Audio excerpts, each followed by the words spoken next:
One. Going live. Okay. Well, hi everybody. We're going live. We're going to be talking about a number of things tonight. So we've got ourselves Psychedelia is ripe for the fascist creep. And we've been through a lot lately. We've published. We do a quick scroll through of our of our YouTube channel. You'll see that it seems like all we've been talking about lately is the far right and psychedelia. It's something that we've covered for a little while. Where I got ahead of myself. How's everybody doing tonight? Well, I'm so excited to talk about. I'm a little frustrated that we are here dealing with fucking fascism and psychedelia once again. But aside from that, it's great to be here with y'all. Yeah. Agreed. So. All right, I am hearing feedback from somebody. I think it's you. I think you've got slight YouTube. Technical issues. I'm not hearing it from anyone else. Really? Yeah, I think it is have me. YouTube there. It is me. Normie's here asking everybody else to turn off their whoever's got the stream, and it's him. It was a tab. It was an open tab. Okay, so now we're getting established, cool. And while that's happening,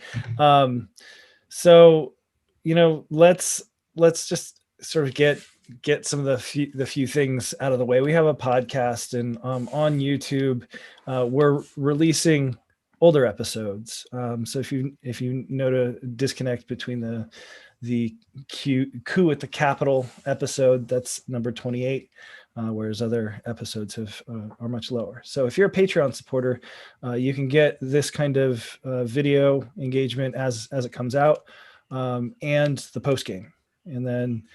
Otherwise, we release that later, and the post game is for Patreon only. We have fun in the post game, don't we? I think so. So in any case, we'll be covering some of these. Why am I off? I'm a little bit off right now.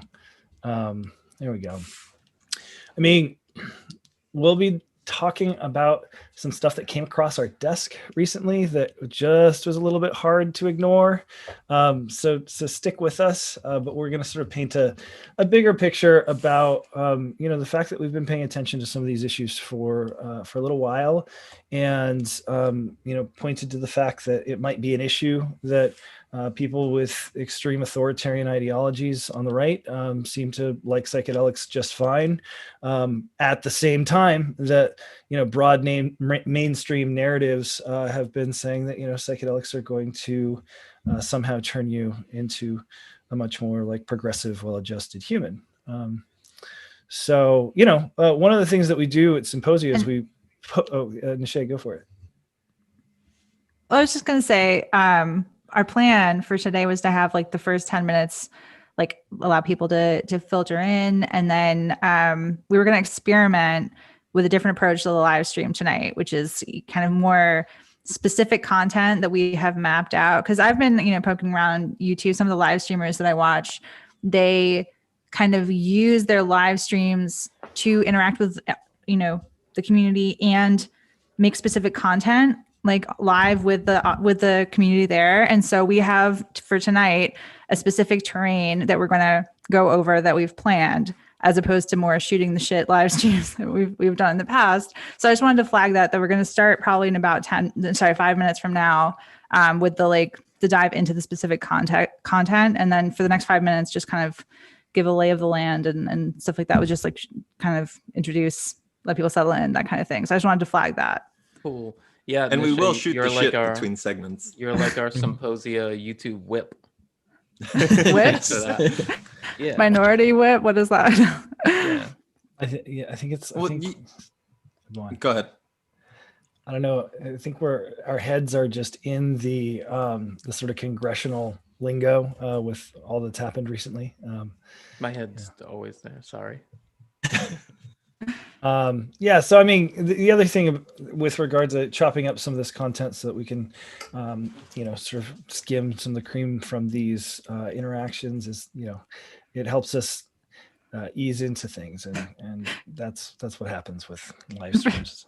For those Well- of you who are here live, you have to Live, deal hi. with both the cream and the non-cream. So, no. Yeah. Well, it's worth pointing out too that with some of the discussions that we find ourselves in, sort of repeatedly, if not ad nauseum, like being able to link to some of these discussions that we have internally with some frequency, and like being able, for example, right now on Twitter, there's an unfolding discussion under one of the recent Psymposia posts about questions around partisan psychedelia, Right. and duality, and how come conservatives always get upset when you start bashing Nazis. Like there's a whole bunch of stuff that I think having some of these discussions clipped out of the broader content we want to talk about, and being able to refer people, hey, like here's sort of the general overview. If you still have questions after looking at that,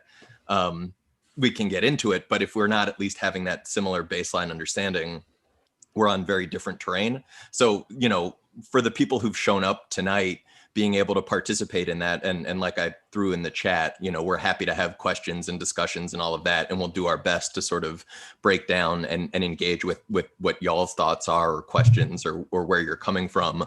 But we're trying to sort of try some new stuff out as far as balancing all of the different pieces of engagement we'd like to be able to see. Yeah. Tonight though, we will be giving away some merch. So what do we have that we can give away, Brian? It's blotter art, and some buttons and stickers. Awesome. Yeah. So I mean, are any of these going out? Yeah, These are good it's ones. a sticker. Yeah, love it. I'm not really sure. Did we decide on some criteria for that? We didn't, but we'll figure it out. Cool. think We're you're gonna give away figure some it out. stuff. We're gonna give some stuff away. Somebody's getting merch.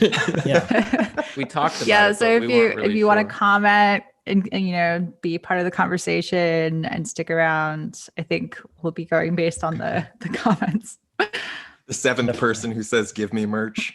So I mean, what are we talking about tonight? I mean, we've got sort of a strange one to untangle at some point. So anybody want to touch on that, or are we still just Wait, a strange one to untangle? What do you mean? well, basically what I'm saying is that we're going to be talking about some right-wing intersections with psychedelia, and some of that's recent events which we've written about, and then we wrote about and discussed in Lucy in the Sky with Nazis a while back, and then a collection of documents came across our desk recently that So were the bulk pretty of hard today- to ignore. The bulk of tonight is going to be new content. So if you're like a diehard Symposia fan, you're up to date with the podcast, you've not heard the majority of the material that we're covering tonight. But we're going to go over some old stuff just for context to kind of situate some of the new stuff that's going on. Yeah. And so, I mean, with that older material, I guess what's ultimately gone on is that we've been paying attention to the intersection of like politics and psychedelics generally, and then sort of a collection of events that started to build up, made it hard to ignore, and so we started reporting on some right-wing extremism. Dave and Nishay have also produced work on elements of the IDW, the intellectual dark web, specifically, which is definitely like right-wing adjacent stuff. And so we've been paying attention to this for a while. And it's funny because, Dave mentioned some Twitter thread recently. It comes up over and over again. It seems like, there's an antipathy towards mixing politics and psychedelics, and yet it's not like we invented this. It's not like we thought up, oh, wouldn't it be nice to ruin everybody's trip by talking about psychedelics and politics at the same time? My understanding of politics is that politics is about who gets what, when, and how, And psychedelics are no different. Like with everything that, Russ and Dave and Brian talk about in the corporadelic world in particular, like that's it. That's the nuts and bolts of it. No? Yeah, I mean, and I'd say too, like along your definition of politics, if we consider politics to just be power relationships between people, how could psychedelics not be political? Especially, something I've pointed out in past live streams and presentations and the whole like is that you have, when you look through 60 plus years, 70 plus years of psychedelic literature, of trip reports, of people reporting the themes of psychedelic experiences, you find inherently political tensions in there. When you look at this notion of like, okay, everything is connected, or I feel at one with nature, and then you come back into industrial capitalism, there's a clear political tension there. Now, at Pace, as you've done a wonderful job pointing out, there's no inherent blueprint from there, right? Like realizing that you are having a nature connected experience and that you rely on the biosphere to exist. Well, you can go down a road of ecofascism, or you can go down a road of deep ecology, or you can go down and have a myriad of analyses of those experiences. But at the end of the day, what we're talking about is political tension that lies at the core of these experiences. Sure, and psychedelics are illegal because of politics, not because of science. Yep, absolutely. So let's get into it. I mean, one of the things though is go on. Sorry, before we get into it, I just wanted to see if Normie, because based on our set list, we were going to talk just quickly about the picture for this video for the live stream, and just our back and forth about it, just as some context. So, Normie, I don't know if you want to jump in on that. We haven't talked about Castalia yet, though. Do you want to? Well, maybe we set it up with the fact that we stumbled upon this tranche of writings and images that came from an organization called the Castalia Foundation. Now, for some of the heads, y'all might recognize Castalia Foundation as sharing a name with the old Tim Leary Ram Dass project that, if memory serves, Nishay, correct me if I'm wrong, grew out of the League for Spiritual Discovery. And then I think Russ is gonna it's backwards. Yeah. Well, Russ has it was I have it written down here because I couldn't quite remember the order, but it was first the International Federation for Internal Freedom, which Leary and Alpert were creating to do studies into religious use of psychedelics. Then it turned into the Castalia Foundation at Millbrook, the Hitchcock estate, and then Leary got arrested for some marijuana possession, came back, and I think rebranded it as the League for Spiritual Discovery. Cool. So we stumbled across this collection of writings that shared a name with this old Leary organization, and it was full of swastikas and sort of crypto-fasci imagery. It had a QAnon. Like QAnon adjacent, sort of pro-Trump, like Trump is the Messiah, kind of like ideas behind it. Yeah, right. So the image for this podcast or for this live stream was the cover of that particular magazine or virtual publication that was billed as, I think, issue 1. I want to be on record to say I hate it.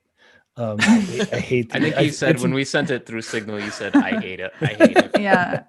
Yeah. Because I suggested using it as the cover image, the thumbnail, because it's so striking and like awful. Just like the whole provocative.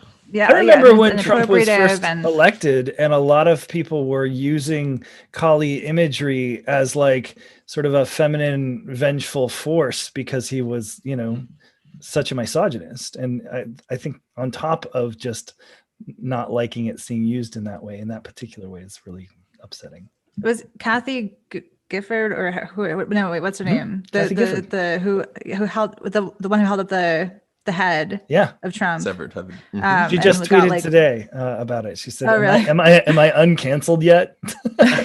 she was canceled for that. But that's the kind of like imagery, that is represented here, except here it's Trump. And we're going to go over the content of it, but just as like a quick like preview of that. I mean, the idea is that Trump is this like actually like psychedelic meme technology that, you know, reveals Kathy what was Griffin. hid, and, you know, yeah, I knew it wasn't. I was talking about the senator or whatever, but yeah, that comedian. Yeah, and So, I was somewhat hesitant to use it. I was like, guys, it's pretty offensive. I don't know about using it, but we decided to use it because it's actually what we're talking about, and we did get an email about that. Yeah, because you said you were hesitant because you were like, we're going to get emails about people being upset that we're using this image. But I was making the case that like when you're talking about something, like, you know, we're not advocating for this kind of imagery. We're talking about this collection that is using that. Which is also why we slapped a bunch of anti-fascist tags over it, trying to give some of the visual cues that while we wanted to discuss this, we also did not want to condone this content or these stances. And that's one of the things that's become interesting. And I think we'll get to it when we talk about some of the Angeli stuff, but there were quite a few people who alleged that in trying to call attention to the fascist creep and the prevalence of sort of authoritarian symbology and figures in psychedelia, that by talking about that, we were ultimately platforming these people rather than engaging in a form of harm reduction, both informing the community that these ideologies are present, despite so many people claiming otherwise, and trying to call attention to the need for these discussions and the need to talk about what's happening in our own communities, both in some cases at the fringes and in other cases sort of dead center. And I think these were some of the tensions that also came up and sort of lit a fire under Pace's ass to write Lucy in the Sky with Nazis. Yeah. So maybe we can jump into some of that. Well, I mean, in particular, we haven't first on the no, go on. Well, on the set list, we have first talking about the Imperial Matt Johnson recap. That's what I was going to get into as like context. Yeah. So okay. That's what I was going to get into. So I mean, that in particular, you know, the disconnect between that which is, you know, being put out in the mainstream, but in this case in peer-reviewed research. So there was a Robin Carhart Harris study at Imperial College at London that was doing a number of things with psilocybin and therapy for treatment-resistant depression or depression of some sort. It could be massive depression disorder, massive depressive disorder. Major. There yeah. I seem to be tripping over my words a little bit tonight, but in any case, like it was a small questionnaire in that study that was seized upon by the media, which was that, you know, it appeared that in their study of 14 participants, only 7 of whom received psilocybin, that there was a reduction in their self-reported authoritarian score. It's a questionnaire, and this was then touted in the midst of actual white supremacist organizing and the rise of Trump and American neo-fascism, that like psilocybin was going to be an important tool, or in particular psilocybin therapy for fighting fascism. Like these are actual headlines, you know? So that was too much. And especially when there were other headlines being published around the same time, like The Base, you know, being caught outside of, was it North Carolina? Virginia, Second Amendment, Virginia, yeah. Second Amendment rally, fully automatic weapons, and DMT, you know? So all this is happening at the same time. There's just, yeah. So that was that. And then, you know, mostly like sort of folks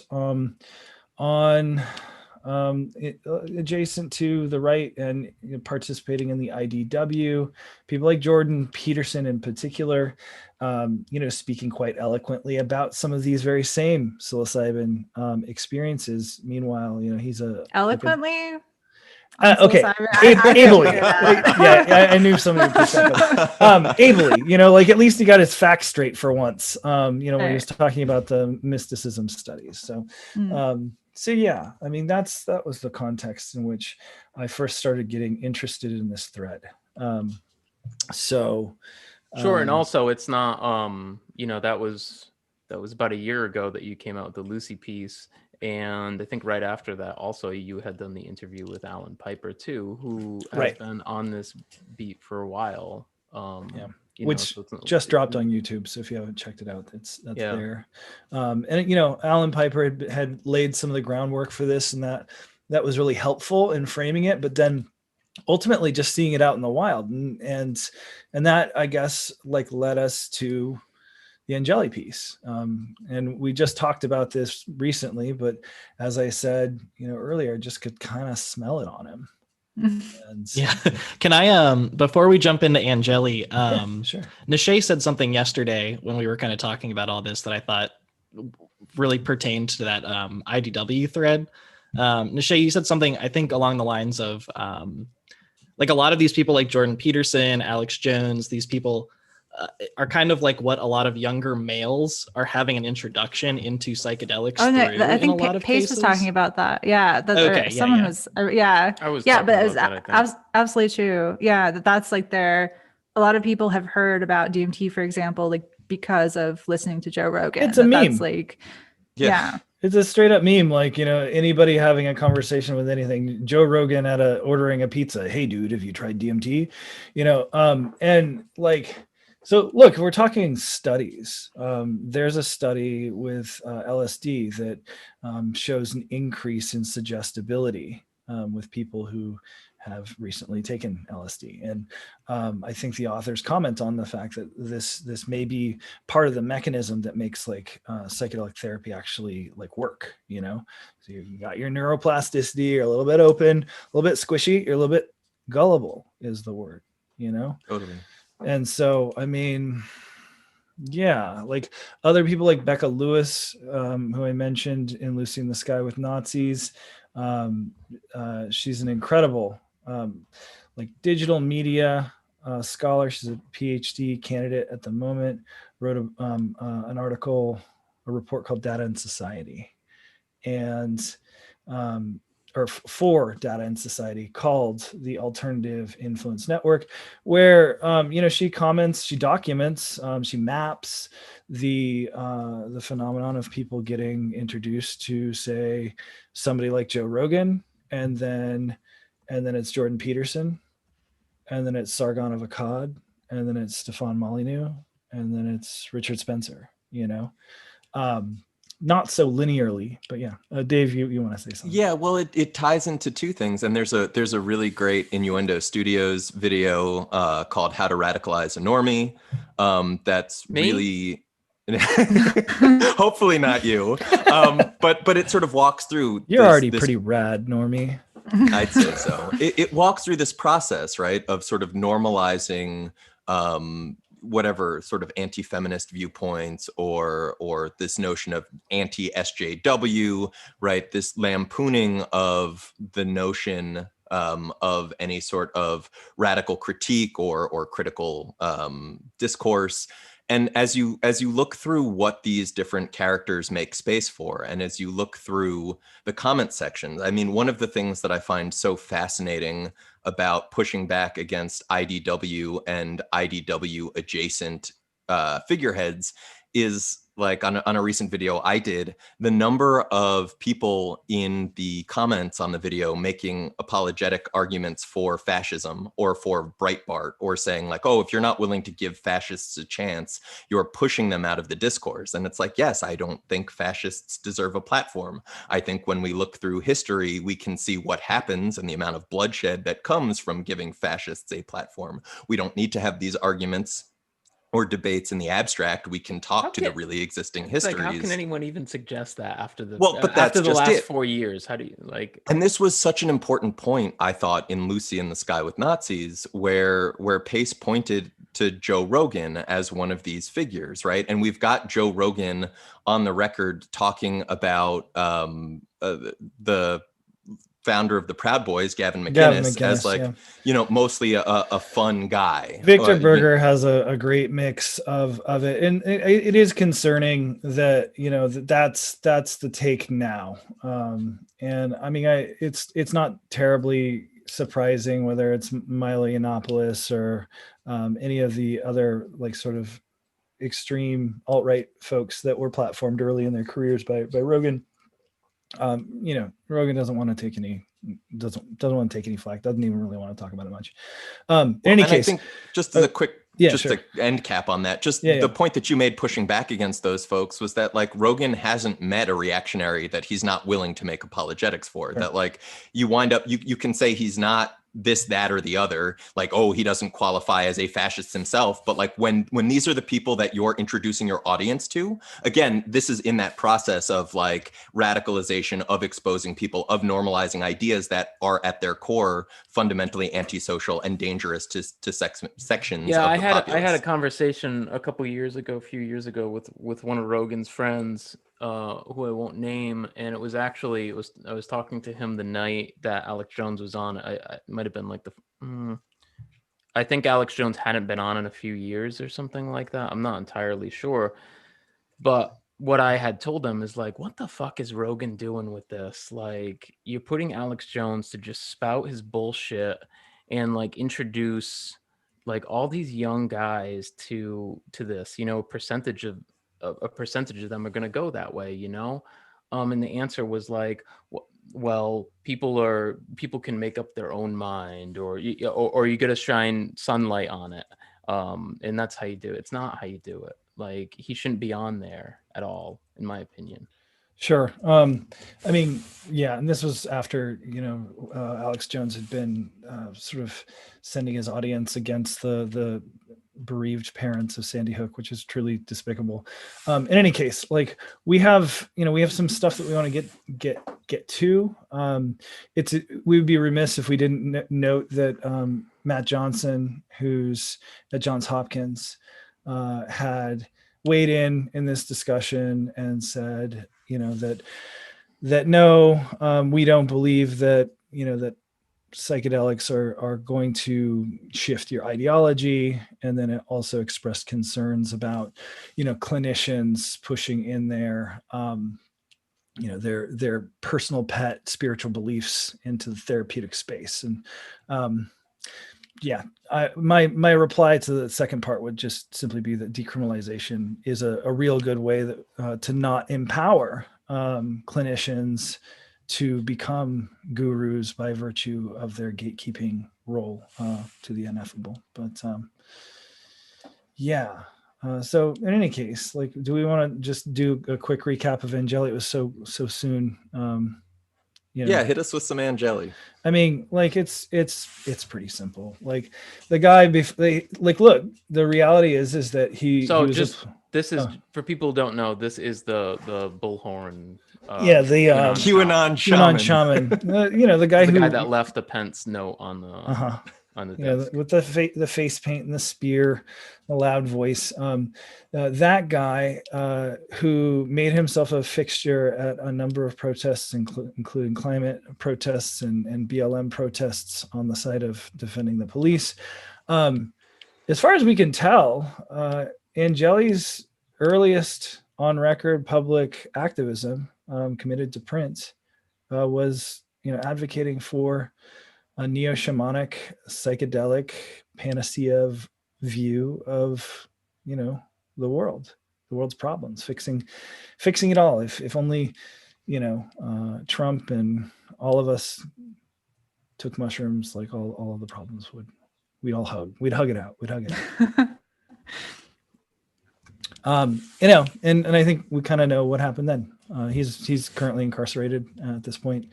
I think he's facing 30 years.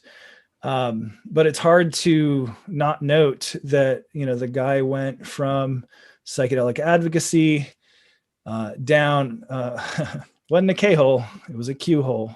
I don't feel good about I don't feel good about calling that advocacy, but I guess, you know, it is. Look, it takes all kinds. Yeah, and it feels worth pointing out, and we discussed this at length on the coup at the Capitol episode, so check that out. But it's worth noting that like a lot of his talks and ideas are not foreign to this space. I mean, these are the kind of things, if you went to festivals before the pandemic made that a thing. But if you went through festivals, you would find numerous people giving the types of talks that he had listed on his Facebook wall, that are listed on his Rumble, that are listed sort of throughout his social media presence. And the fact that these ideas sort of run in the same spheres. I mean, this is a thing that we see with fascism more generally when we look at sort of its allergy to fact, or its willingness to create alternative realities, right? Because in those spaces, you can sort of peddle the type of conspiracy theories that allow you to demonize particular groups or assert your own might makes right sort of view of the world. And this is something, Russ just put out a great rundown of some of the iconography on Angeli's body and the sort of appropriated Norse or pagan and heathen imagery, and the fact that that gets used to serve, as Talia Lavin has pointed out, it serves this mythologized notion of some, white history. And if we, again, and we've talked about it here before, like understanding that whiteness was a construct that was put in place in the colonies in order to prop up capitalism, in order to break solidarity between Africans and indentured Europeans and indigenous populations that had every sort of reason to work together against the white land-owning class of colonists, right? But that by using this sort of carrot and stick and new legal framework of whiteness in order to break some of that solidarity up. Whiteness is a fairly recent construct within human history. So creating this notion of a mythologized white past to harken back to, to sort of serve up in the memory as a thing to push for, right, on this sort of united white front. It's important to recognize the markers that we see around that, and to see that psychedelic spaces and alternative health framework spaces and crystal healing and QAnon, like these things do run together and have run together for quite some time. Yeah, we discussed it with Alan Piper as the cultic Malou. So everything from UFOs to, conspiracy theories about 7 foot tall, shape-shifting lizard royalty people who feed on fear, to crystals, all of this kind of stuff. There's not like a big criteria for entry, and it's like syncretic religion, which is actually super common in like the psychedelic tradition as is. Like, so you look at Santo Daime, you look at modern Mazatec practices with psilocybin, you look at the Bouti in Gabon, the Native American church. It's a hodgepodge. And so it's continuous with some of the things that we're seeing. In any case, that actually kind of brings us to Q, Q, there's a lot of Q tears being shed right now, because people thought that Great Awakening was going to happen and that Donald Trump / James Bond was going to save the day and, send Hillary and John Podesta to the camps for all of their crimes against the pizza children. It was a tangled web. It is a tangled web, and watching people have some of the breakdowns around this and recognizing what this has done to families and friend groups, and, seeing not to make apologetics for them, and also to try to extend sympathy as some of these people's worldview kind of implodes and falls apart. I mean, you can see the degree to which people staked identities and self-understandings on these rather ludicrous beliefs. But go on, Nisha. I was just going to say that, like, even though some of the basis, for the ideas have long been absurd to people who are not, in that cultish like ideology, it still has real impacts, and like fueled a lot of the people who were part of that, the insurrection at the Capitol. And so for a lot of people, it's been kind of like laughed off and like, oh, don't pay attention to it, don't take it seriously. But we have been paying attention to it because we see that like even kind of kooky seeming ideas can have real powerful social effects. And I was struck by, I don't remember the name of it was a researcher who was looking into kind of Q ideology. And he was on some like MSNBC or CNN, you know, talk show after the Capitol happened. And the hosts of the show were like laughing about the kind of ideas. And the researcher's face was like completely solid. And he was just like, this isn't funny. Like, it's actually not funny. Like you can think it's hilarious, but like, you know, we have to actually take this seriously, even if the ideas are ludicrous, you know? Totally. It's like the old XKCD comic where it was like, oh, you know, well, there's a guy over here, and you know, he believes that the Earth is 6,000 years old, and there's some long philosophical question about letting everybody believe, you know, what they want to believe and such. And then at the last panel is just like, but yeah, except that he's a senator. Right now, we have members of the legislature that rode Q's coattails to the halls of power. This is real stuff. Yep. And it's related to also just like, you know, the problem of cults in like, you know, spiritual communities and the psychedelic communities has been widespread. And you end up with, you know, the situation with Trump as this narcissistic leader who is kind of bumbling the way that people would read, you know, deep significance into things like Covfefe, you know, his tweets, and view him as this like 6D chess master where like everything he's doing has some payoff in the end, where this, you know, the storm is coming and there's going to be this uprising and all of the, you know, the satanic cabal is going to be purged from government. Like, it made sense to people to think these things. And so we're interested in looking at the way that in Castalia, which we'll look at in a second, specifically kind of uses these Q ideas to, you know, push people in that direction from within the psychedelic community. So, yeah. So, I mean, yeah, Q is somebody's writing this, right? And there's been a lot of speculation as to, you know, like, who is Q? Is it Donald Trump's like second cousin? Like, is it Donald Trump himself? Like, is it a high level general? Well, what we know from like actual journalism done by Bellingcat and some other actors, you know, there are connections between the current administrator of 8kun and one Jim Watkins and Q Drops. So Q Drops is one of the main outlets for you know, these Q communiques, and you know, websites have owners, and Q Drops is hosted by Jim Watkins, who also has a company called Is It Wet Yet?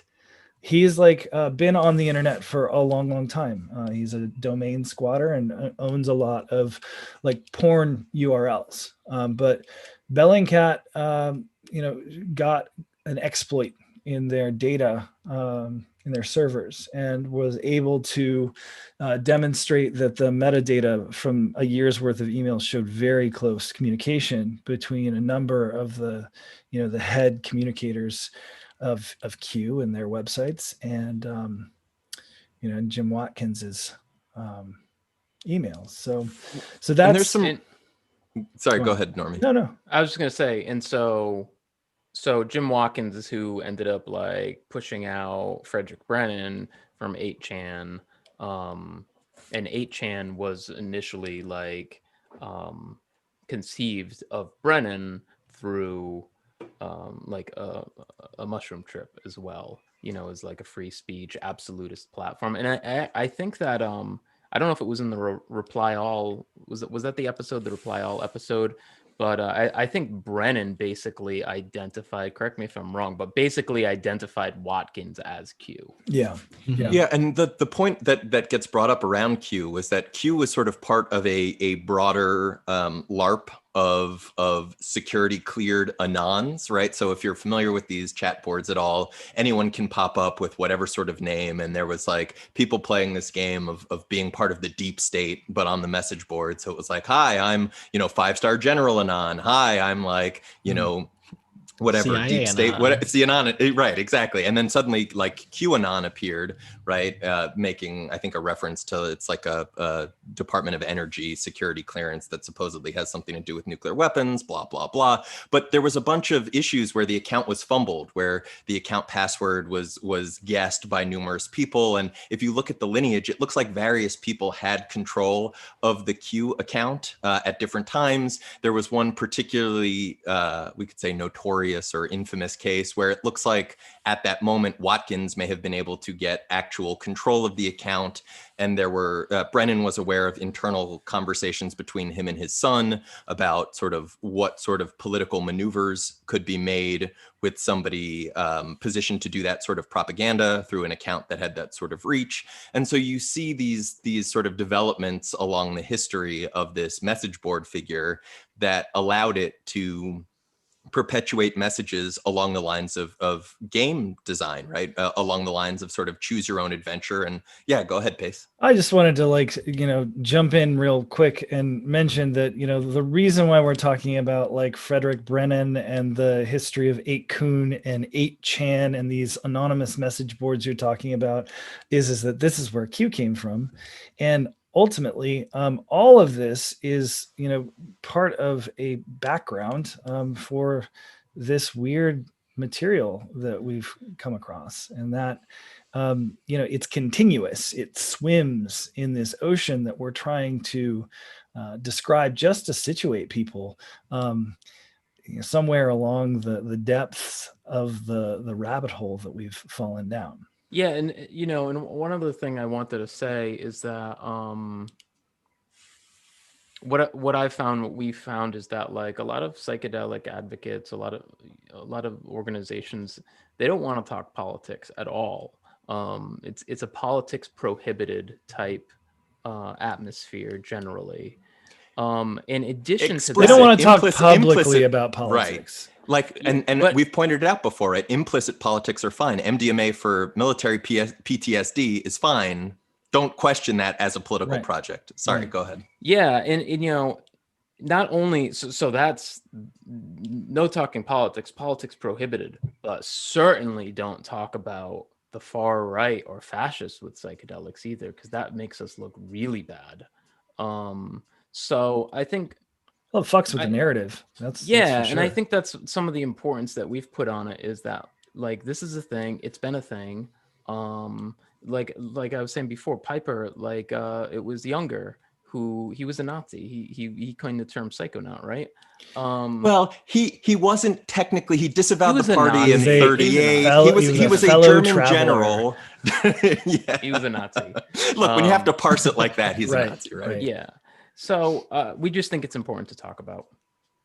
And to not sweep under the rug, right? Like to acknowledge if this is something that happens, it doesn't matter how bad it makes the community look. Like we need to acknowledge that these are dynamics that exist, because otherwise we're not going to have any hope of addressing them and cleaning them up. That just seems like basic common sense to me. Yeah.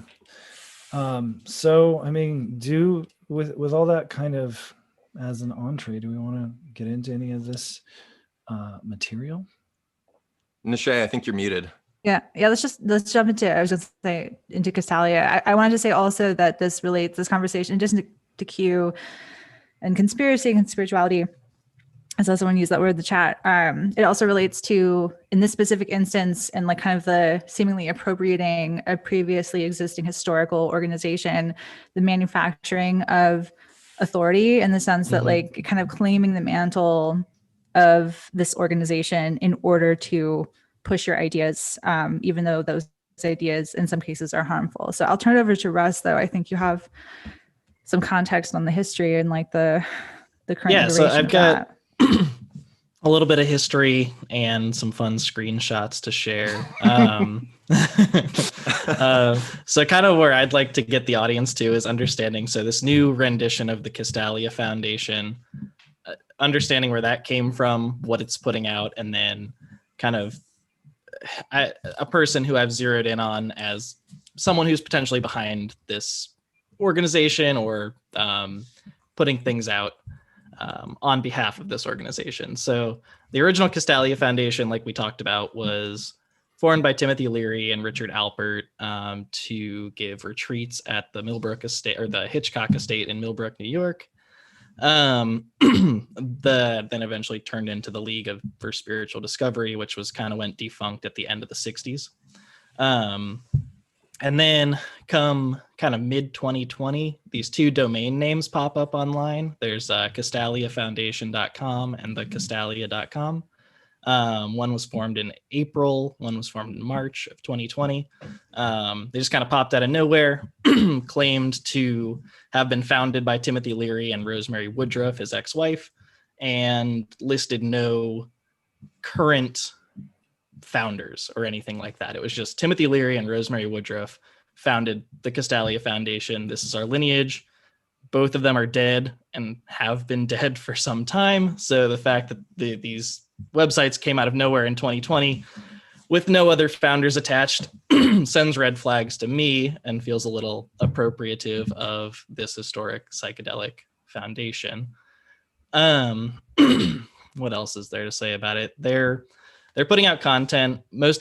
All of it's free as far as I can tell. They put out these two books, MDMA Solo by Phoenix Caspian, and a book called, correct me if I get this wrong, is it Secret Doors, Hidden Rooms, or Hidden Doors, Secret Rooms? Pace? Oh man, I can pull it up. It's one of the two, that's for sure.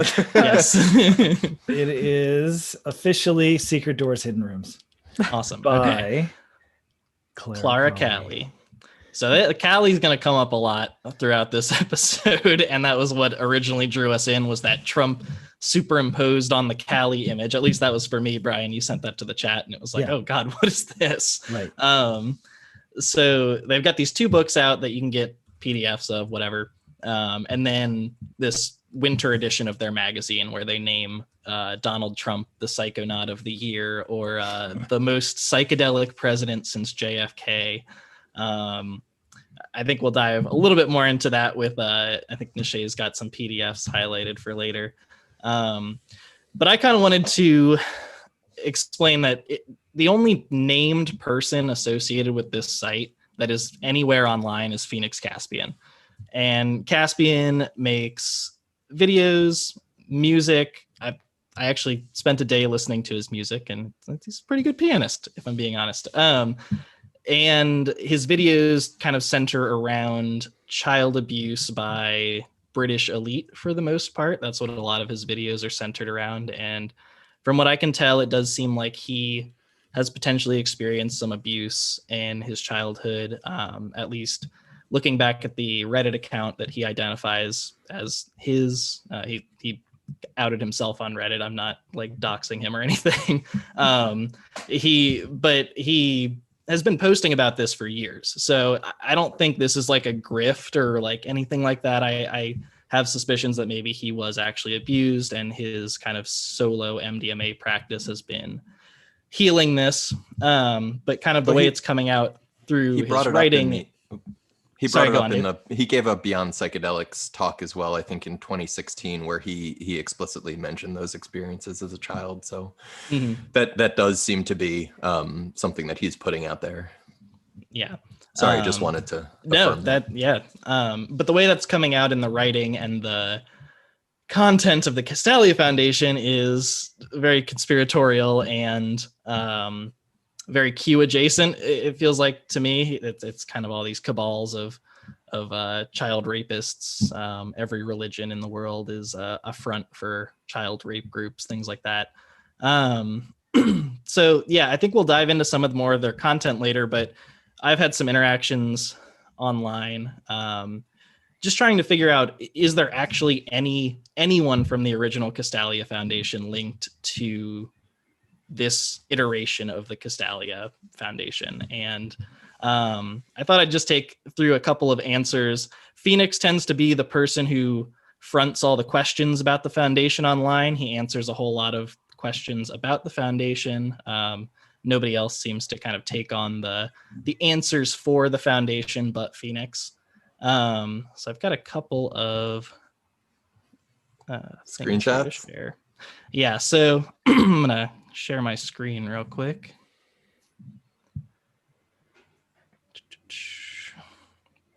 All right. Can everybody see this? I can see it. Yep. All right. So what we're looking at here is the Castalia Foundation's forums. And I posed some questions to them directly. Mostly, so here I was just asking why they think they need to remain anonymous. They've stated that it's to not repeat the issues of the 60s. But then his answer is that, I just think this is funny. I'm going to just read through this really quick. But he said, this is Phoenix writing me back. He says, the landscape today probably feels very safe for you and the ex-MAPS employees who work for you. Nobody works for me. I see MAPS people on your About page. This is because you represent conformity and the status quo. Organizations that risk nothing and submit entirely to the prevailing power structures will never come under threat. We operate outside of your realm. And so then here I asked, to be clear, no. Yeah, please. Well, there are no MAPS people on the About page. That's just like not true. And this is a theme that we're going to see with kind of Phoenix's defenses to being challenged, unfortunately. And so I asked if he could identify any of the original Castalia Foundation members who are funding or instructing them. And he said, no. Can you put me in touch with the members of the CIA who are handling MAPS and indirectly your government licensed nonprofit organization Psymposia? No. But then to my thank you for your time, he says, no need to thank me. I've done nothing for you. Say hello to MAPS for me. I wish them and their multi-million-dollar industry well. I hope MAPS continue to ensure the complete impartiality of your publication. So we get a good laugh out of this. Well, it was just puzzling, honestly. It just took a while. I mean, Russ, you spent some good hours sleuthing out like who was behind this. And it's partly because it was so sort of it was a hard puzzle to ignore. Yeah. It was very provocative. It was very provocative. And trying to figure out, right, at the point where there are all these people with different names, but when you read through it, they all sound like they're speaking with the same, if not a very similar voice. And, as you kind of start wading through the material, there are a whole bunch of questions that come up around what's going on, and seeing that the person, I think he was involved with the German Psychedelic Society. And I forgot in his intro, he had opened the Cali Psychedelic Bookshop in Berlin, which was kind of on their Facebook posts, the German Psychedelic Society kind of claimed that as their hub for a little bit in, I think, 2016. So again, this is someone who's been around psychedelic spaces for a minute, who has appeared at Beyond Psychedelics, who's been involved in psychedelic societies, who, has had their own experiences and engagements within various sections of the community, and has now got on and is producing this sort of material. Mm-hmm. Yeah. So I wanted to show one more example of when someone questioned who was behind the Castalia Foundation. Is anyone from the original Castalia Foundation linked to this? And so this was a post in the MDMA therapy subreddit from Phoenix, his username. But this username, he identifies himself and a bunch of other posts as Phoenix Caspian again. And he posted about his book, MDMA Solo here. And someone asks him, given that Leary and Woodruff are both dead, I wonder what the connection is here. And he explains that someone contacted him and wanted to fund protocols for self-healing and things like that. And he wanted to get involved or something along those lines. And so this person asked him again, my bigger question is there a connection other than sharing the name between this foundation and the old one? Which people, if any, provide the continuity? Is this the same legal entity or a new one? And the answer that Phoenix gives back is questions best answered from taking 300 micrograms of LSD and speaking to Leary himself, I expect. Alternatively, there's a contact form on the Castalia Foundation's website. And I've spoken to the person who posed the question, and he's never heard back from asking anything from their actual website. So the questions about if there's any legit connections to this from the original have been like categorically dismissed time and time again at this point.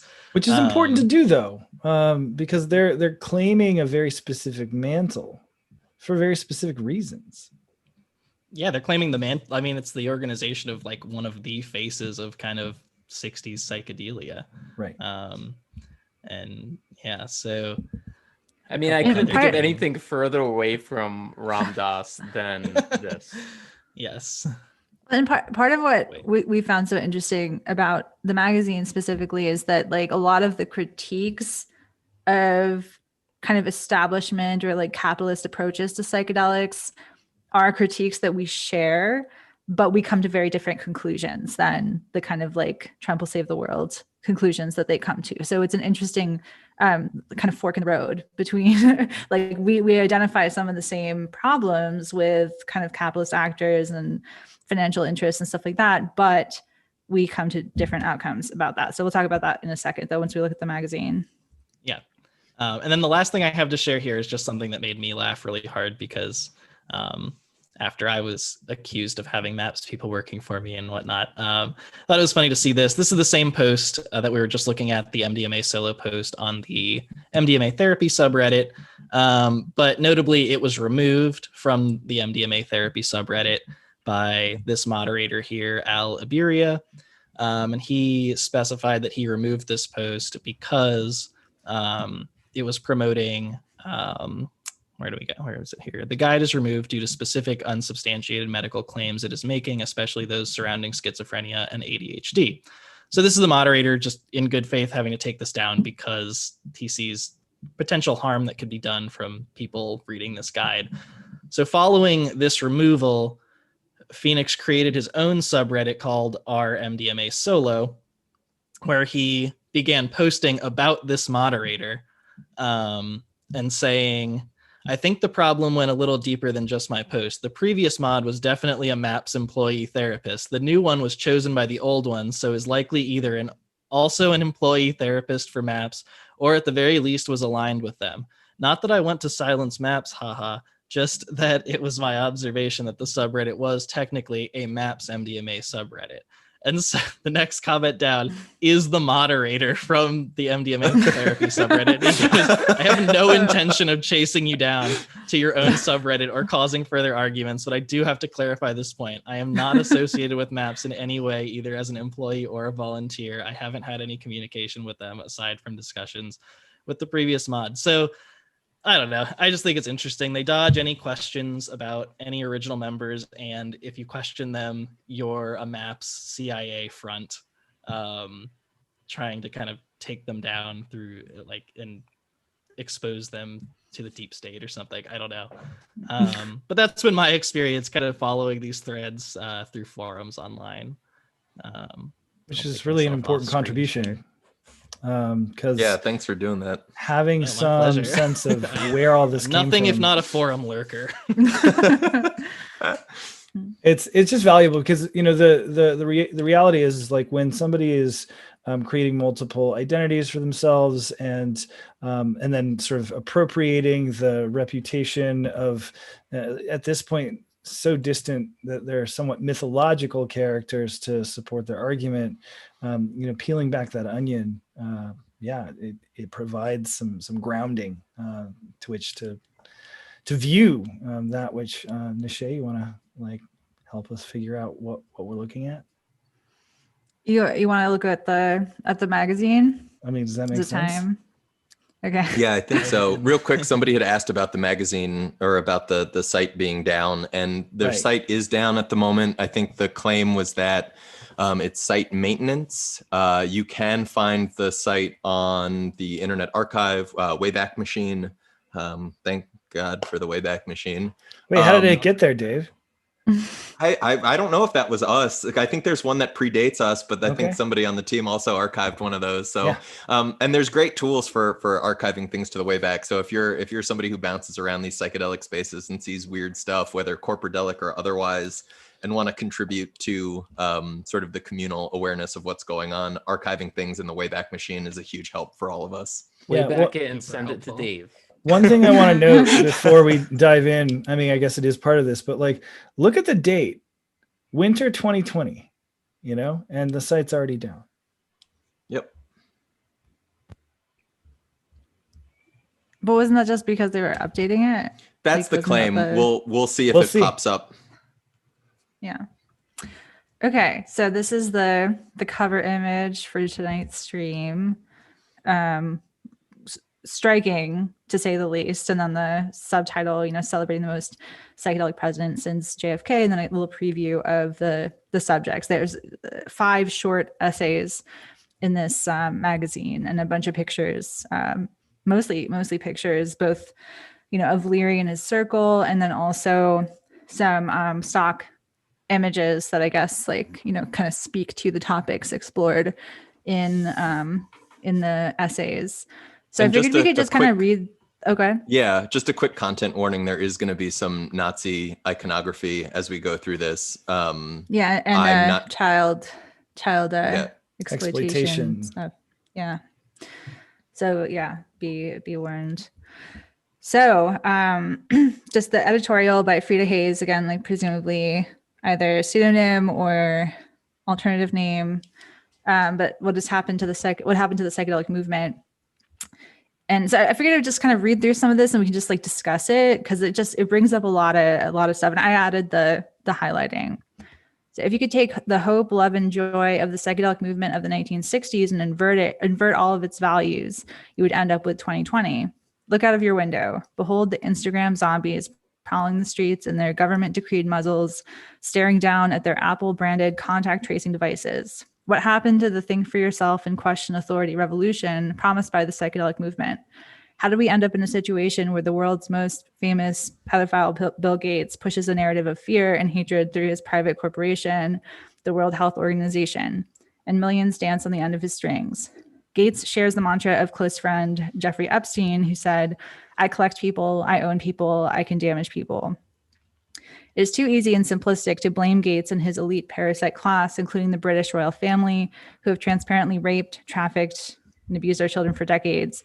The blame also lies with us, the psychedelic community.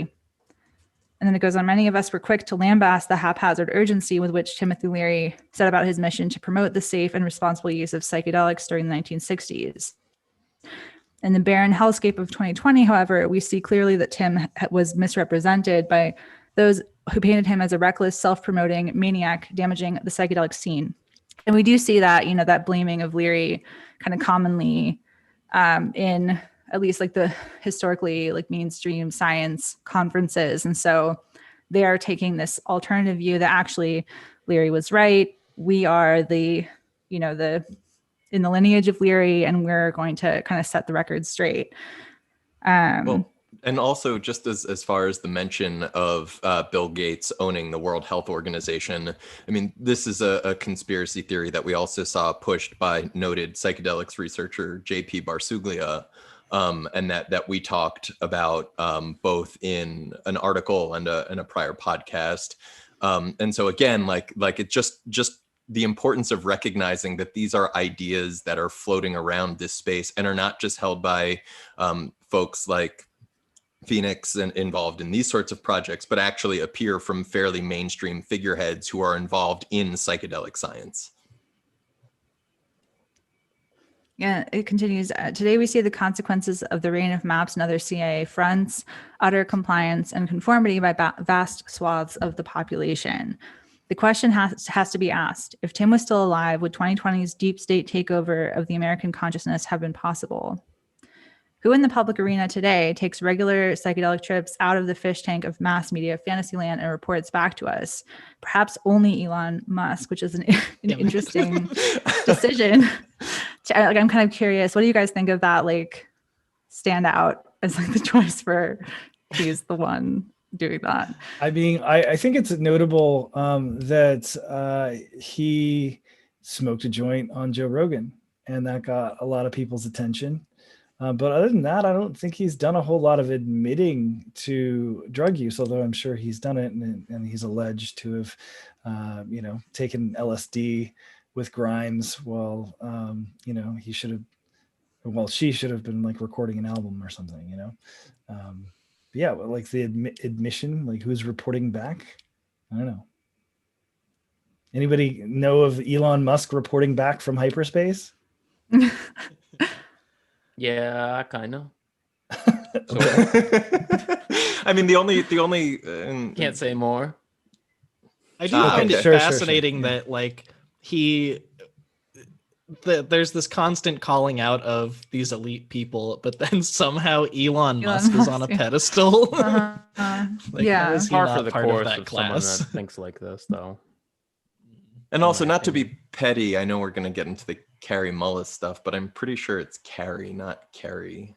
I'll just skip ahead to that part. So Carrie Mullis famously invented the PCR polymerase chain reaction test being used to diagnose those who are sick from a virus in our communities.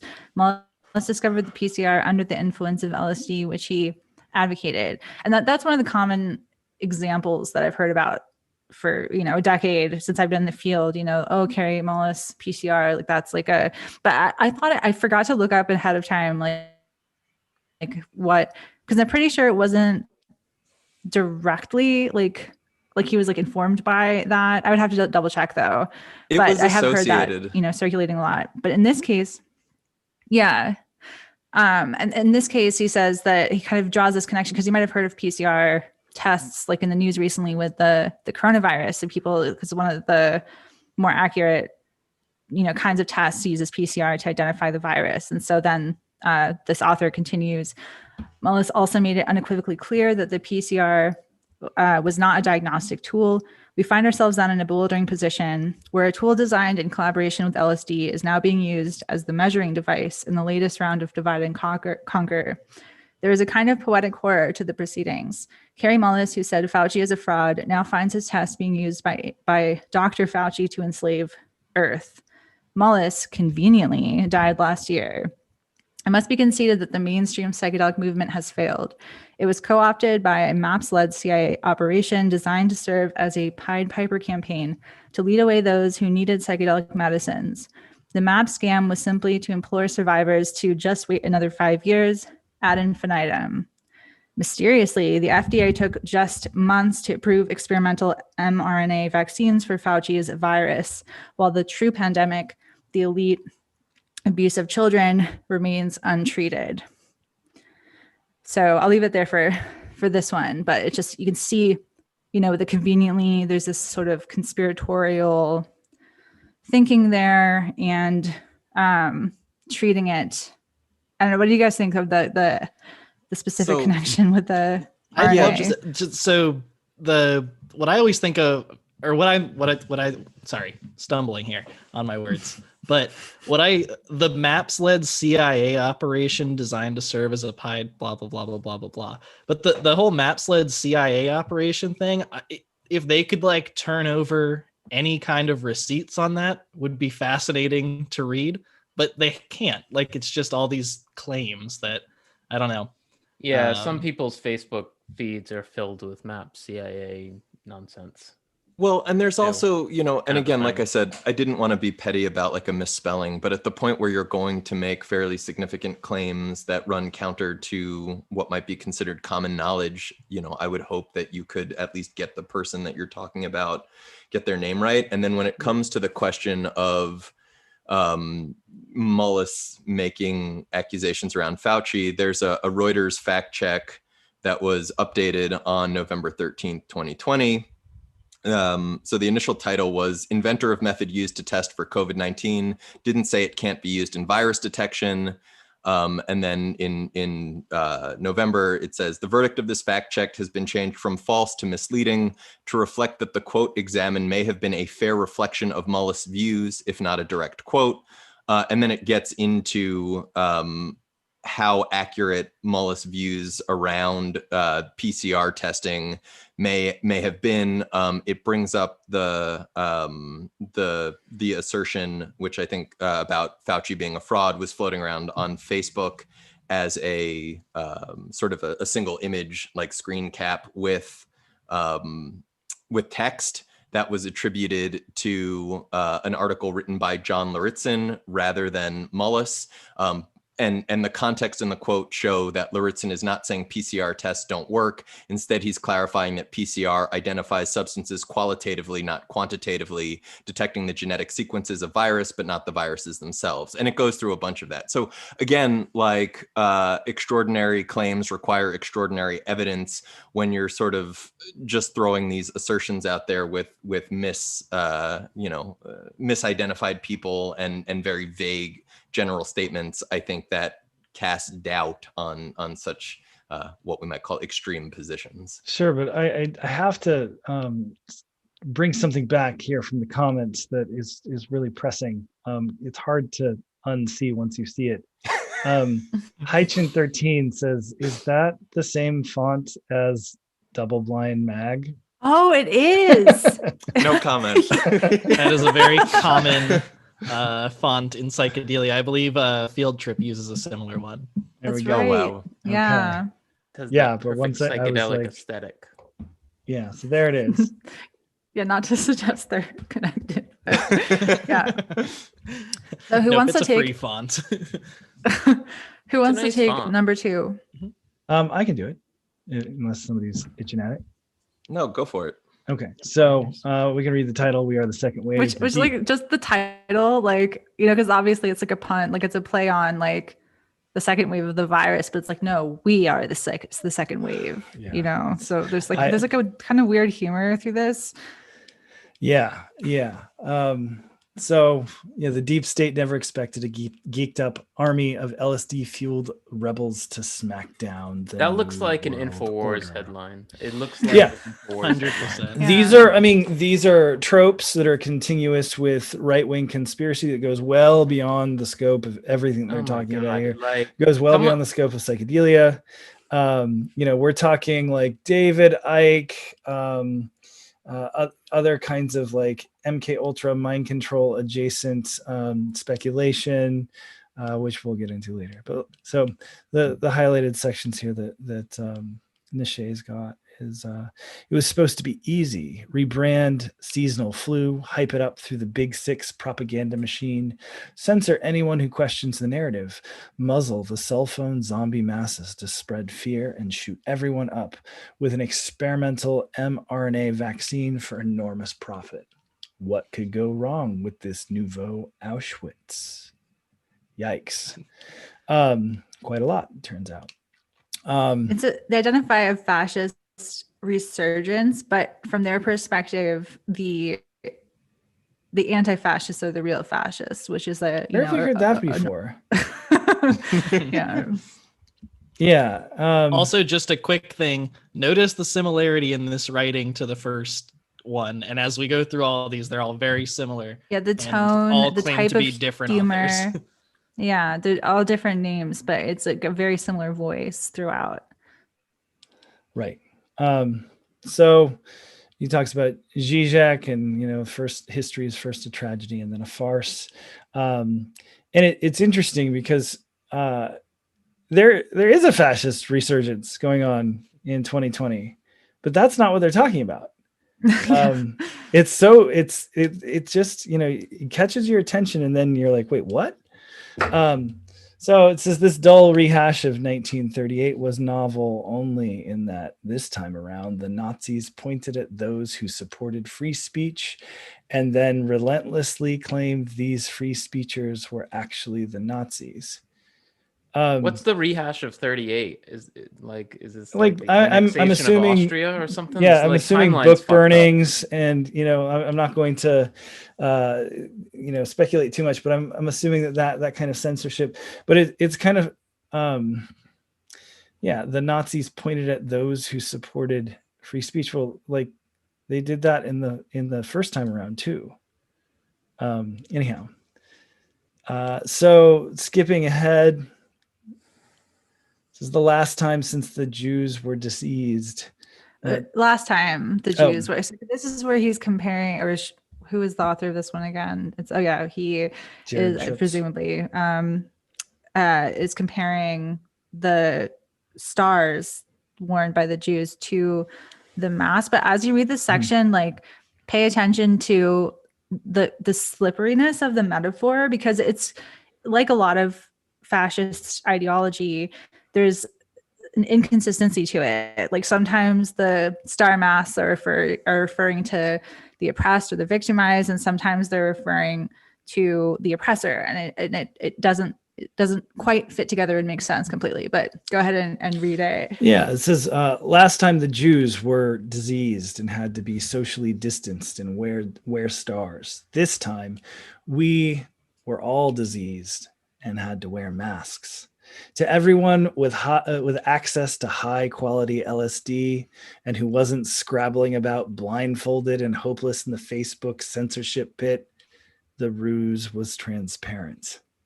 It's like I'm getting some strong "They Live" Rowdy Roddy Piper's wearing Ray-Ban vibes from this section. But it's also interesting because it's like a lot of the researchers of like alt-right kind of radicalization point to Facebook not as the place where you're obscured from these ideas, but specifically the source of the situation that they're saying. So they're saying unless you've been blinded by Facebook censorship, but it's actually where Facebook is where people found out this kind of Q adjacent That's where ideology. Pandemic took off and exploded. Right. Yeah. And two things on that. Just real quick, rested an earlier piece on Pandemic, which we can maybe post later in the. Yeah. Absolutely. Just two things on that as well. Like, in addition, so Mickey Willis, the person, behind Pandemic, actually was noticed and called out for participating in the coup at the Capitol. Also, huh? Was yes. He was on. I think someone posted that. Yeah. On footage. But on top of that, like looking at the way that Facebook has been used. I mean, I think it was in the fall, there were a couple different researchers who were posting the statistics for the most shared items on Facebook. And what you had was the right-wing echo chamber.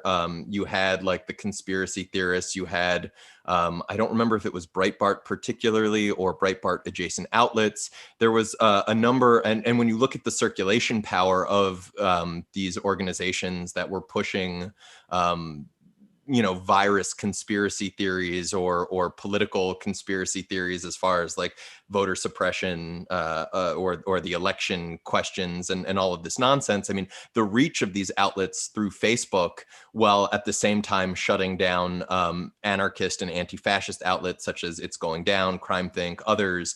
I mean, the way that so-called free speech proponents have engaged with the realities of Facebook, again, seem to be based in some sort of alternate reality.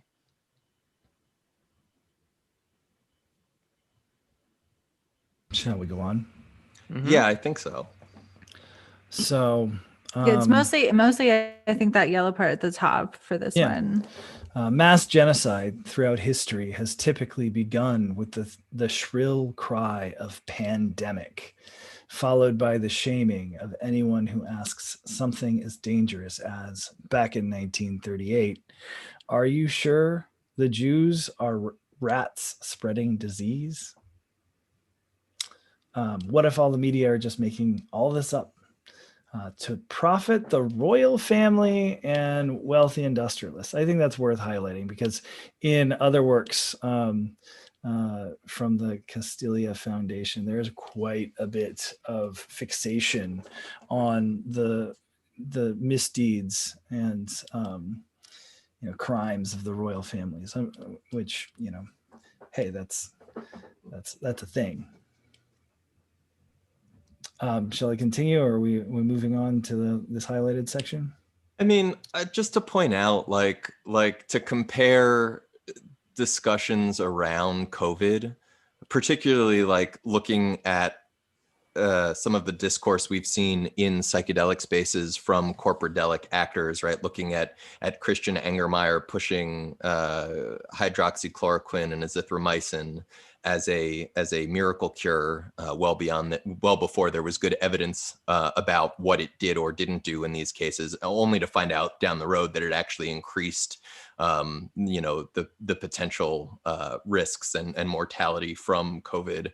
To compare the discourses around COVID to asking questions of, are the Jews rats spreading disease in 38? I mean, to me, like, it stretches the notion of this being in any sort of like good faith or reasonable, like, interrogate, somebody making meaning of their own questions and experience around this, and really delves into, I mean, it's not just that the material is offensive, it actually misses the discourse that's taking place. It completely fails to engage with the fact that even as of a couple days ago, you had Christian Angermeyer pointing, he makes some infographic post about the number of people who've died from various pandemics. Yeah. And it, to my mind, in reading it, it looks like he's minimizing COVID, right? Because it's only the number 9, biggest pandemic that humanity has ever faced. He's so minimizing. What are we getting in? It fits with his other, his past tweets, like in the context of that, like this kind of like get back to work peasants kind of like vibe. Right. Definitely.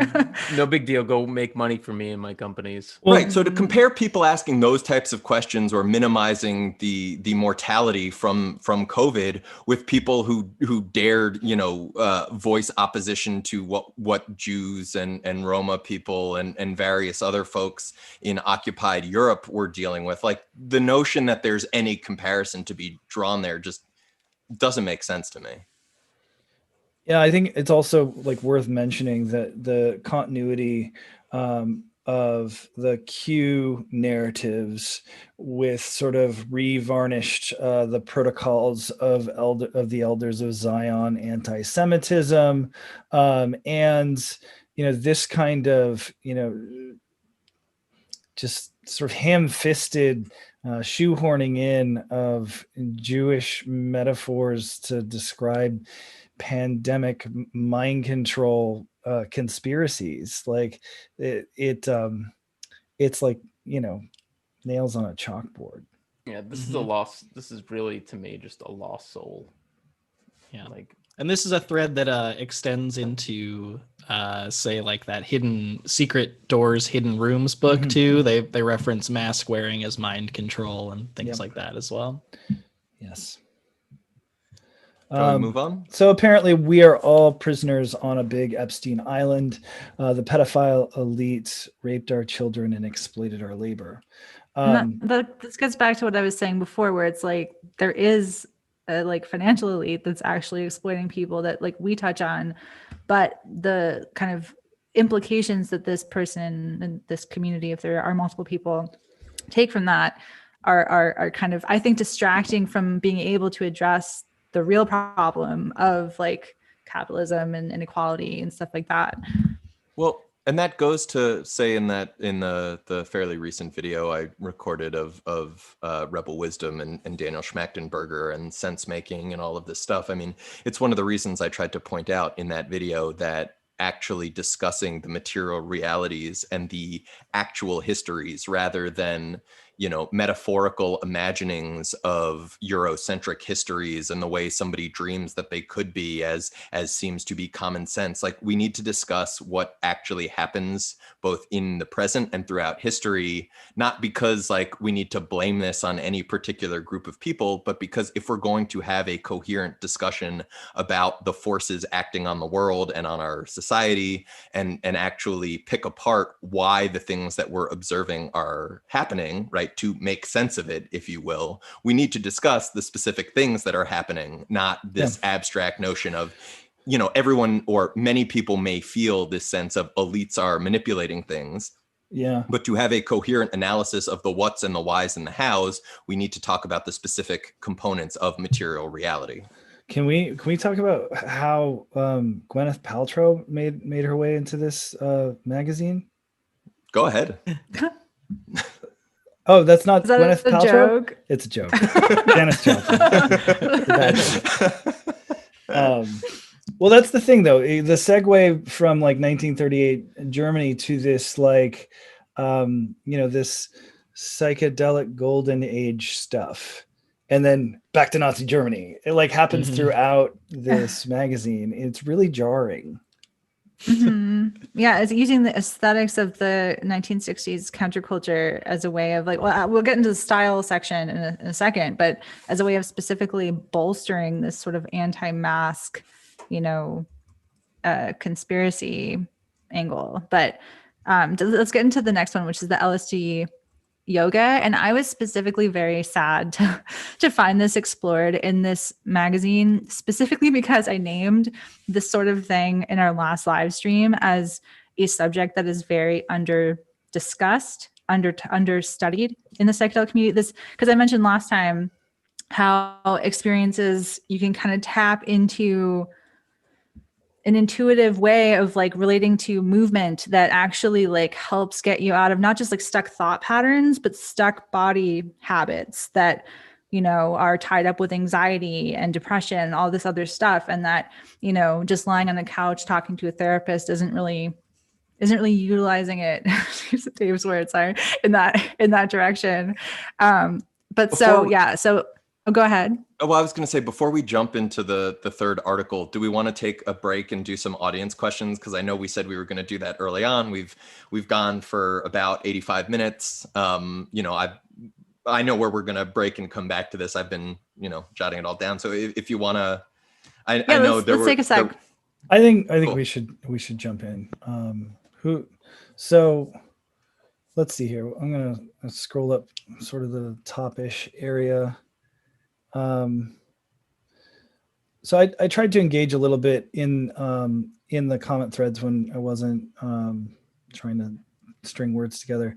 Heather H had some questions that don't necessarily relate to this topic, but are relevant to what we think about a lot, which is concerns about when psychedelics are decriminalized, particularly sort of natural, decriminalized nature category psychedelics, the ones that grow from the ground, ibogaine, DMT, containing plants, and mushrooms, obviously, and peyote, I think, is the one that is most disputed. But Heather H mentioned several such compounds and sort of the encroachments of demand, on endangered plants. Before we answer that, Nishay, could you just take the screen share off? Oh yeah, so you can see us. There we go. Cool. So I teach psychedelic studies, and I actually gave a lecture on peyote today. So, peyote is the slowest growing cactus, and the only people who have federal license to use and harvest it, to grow it, to partake in it are members of the Native American Church in the United States. And there's what I'll say first of all is that there's an ongoing conversation about this that's not really settled. There's quite a lot of back and forth about it, but the question of unsustainable extractivist harvest, in particularly slow-growing plants like peyote and ibogaine, where global markets have turned their sights. I've heard that in certain regions there is a depletion of wild Banisteriopsis caapi, but this isn't very different than any other problem that we have in capitalism. When there's global demand for something, it will be harvested unsustainably. And I think go on. No, you finish up and then I'll. Well, basically, I'm a plant biologist, and my response to that is just like people home growing mushrooms. Nobody worries about mushrooms becoming endangered because they're so prolific. Their life cycle is very short. But peyote can be grafted to San Pedro, and its life cycle can be vastly accelerated in that way. And decriminalization that included cultivation, which I think it should, could certainly mitigate the unsustainable wild harvesting. I think that people should have control over their sort of lands and that kind of thing. But if if people are allowed to grow it, that is a potential route. The other thing is that when things are decriminalized rather than outright legalized, it's the outright legalization that creates an international market, which is going to hasten that extractivism. This is one of the reasons why we're kind of like, can we just decriminalize everything until we figure out what the hell is going on here? Yeah, and I think that there's a lot to so about when it comes to peyote. I mean, there's also discussion, and there has been for many years in forum communities about grafting peyote on echinopsis, I believe, which you can then grow hydroponically. There's discussion about potency loss. Some people claim there is no potency loss. Other people claim there is. If we're talking about this purely from the sense of propagating the plant, though, potency shouldn't really matter. And you could ostensibly get, sort of grandfather size plants that you could then get into the ground and produce buttons and offspring and the rest from. There's also, I think, the importance of recognizing that we currently live within industrial capitalism, and that there have been quite a few ongoing extractivist endeavors.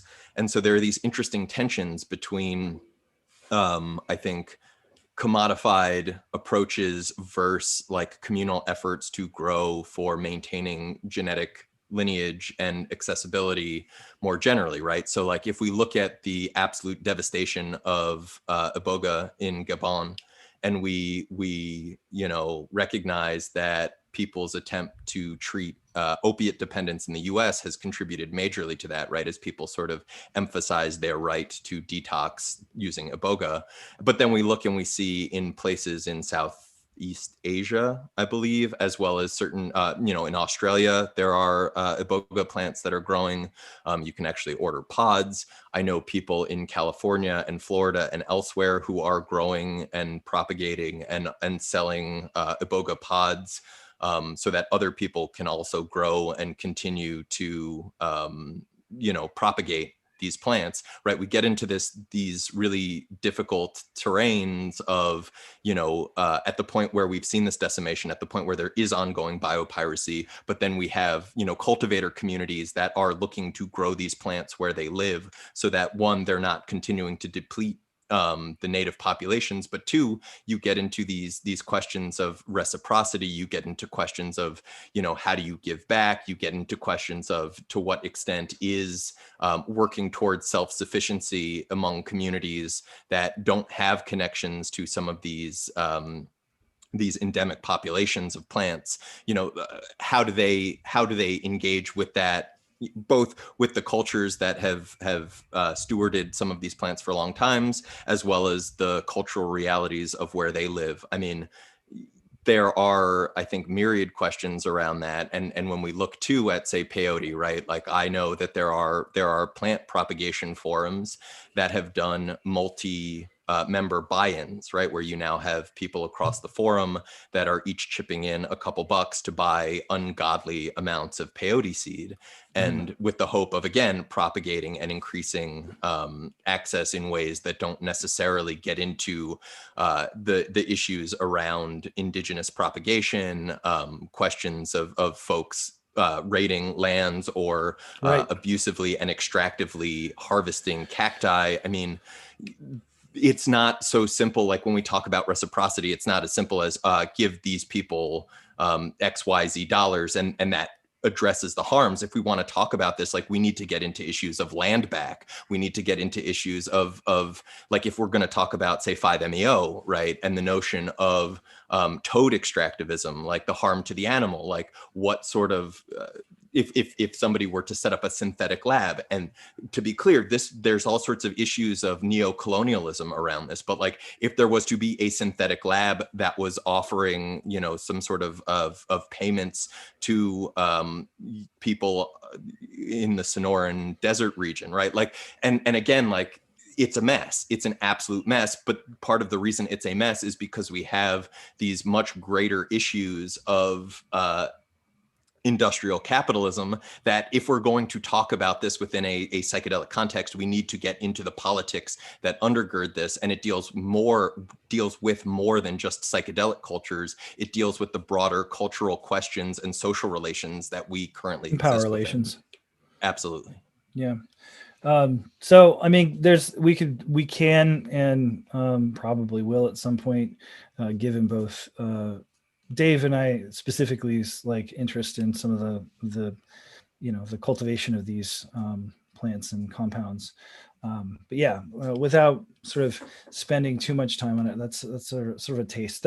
Basically, those issues are unfolding right now. There's a lot of people who are stakeholders in those communities. When I went to the Global Ibogaine conference way back in 2016, some of these same issues of sustainability were being raised, and people were trying to solve the issue with cultivation, but then questions of, well, what gives you the right in Canada to cultivate these plants and make a profit off of this, and so something's got to give.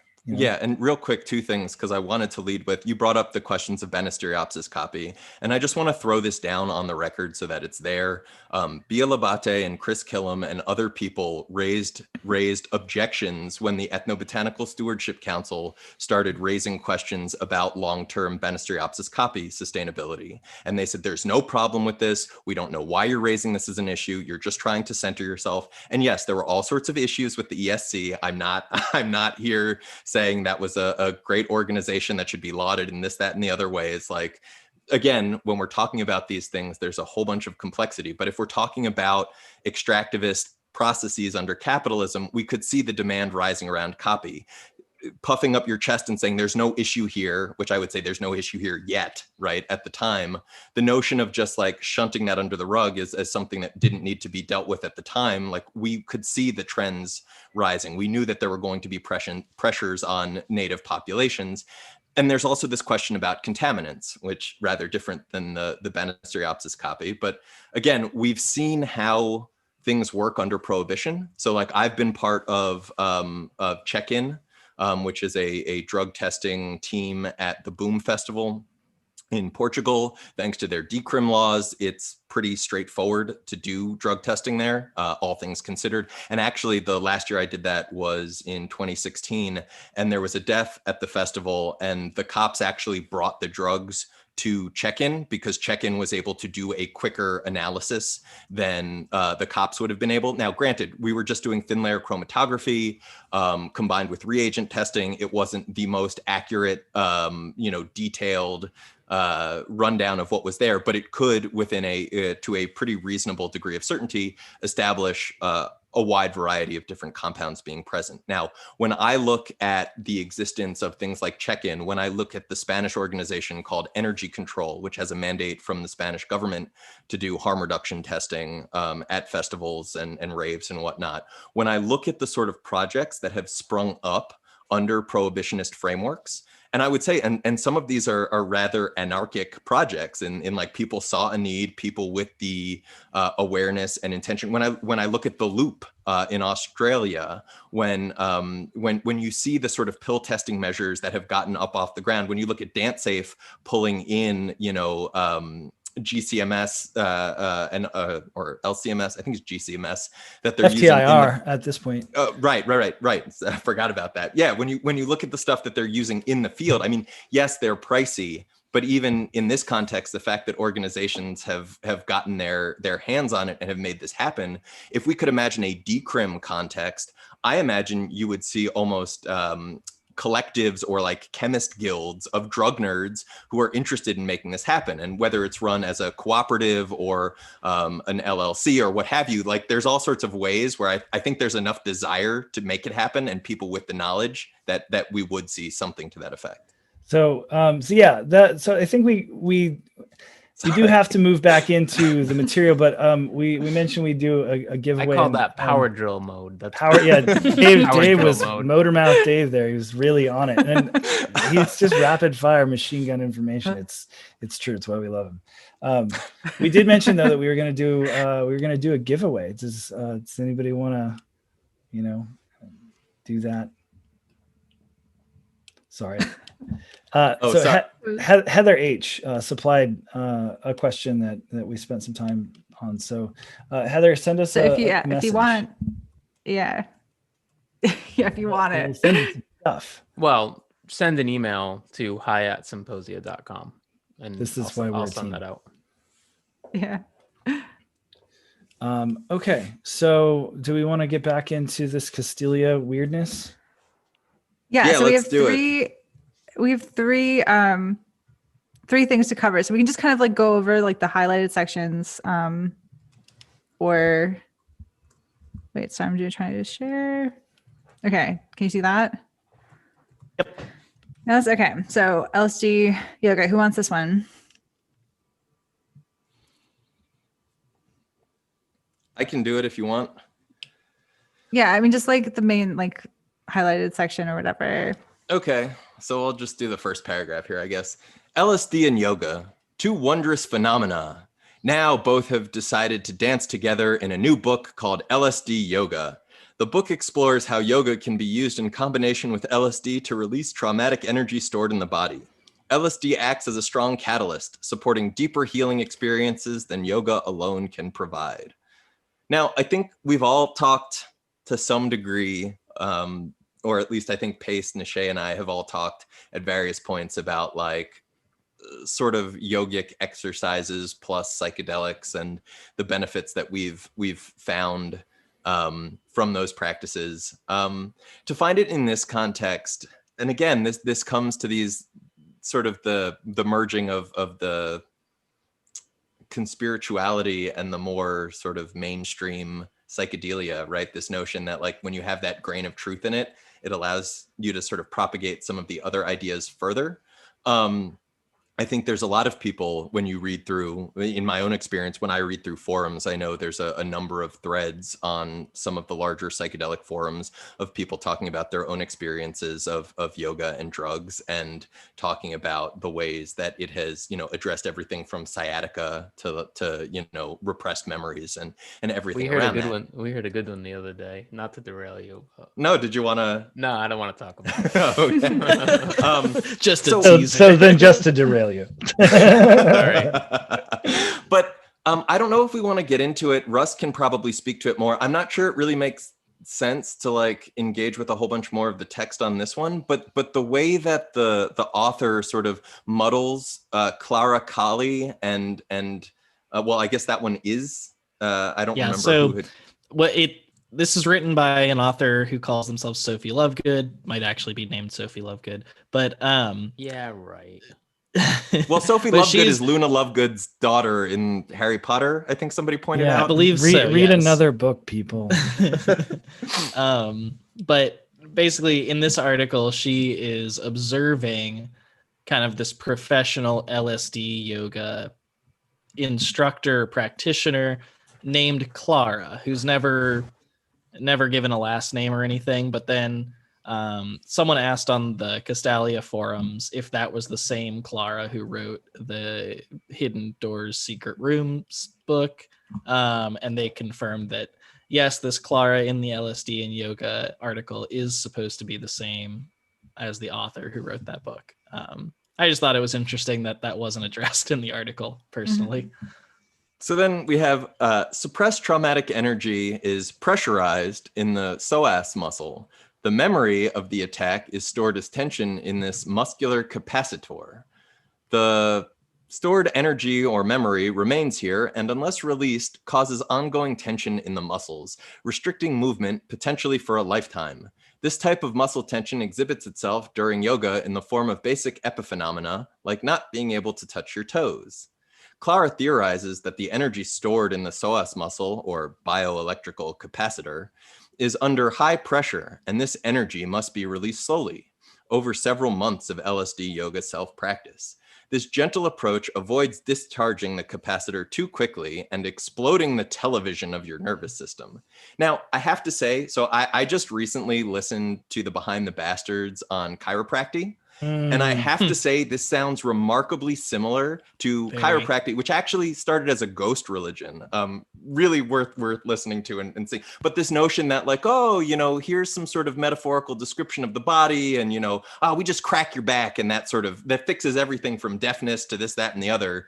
Like, okay, I'm someone, I can't touch my toes. I don't necessarily think that this is the result of like long ongoing trauma. I think it's the fact that was my immediate thought reading this. When I heard that, I was like, oh shit, I can't touch my toes.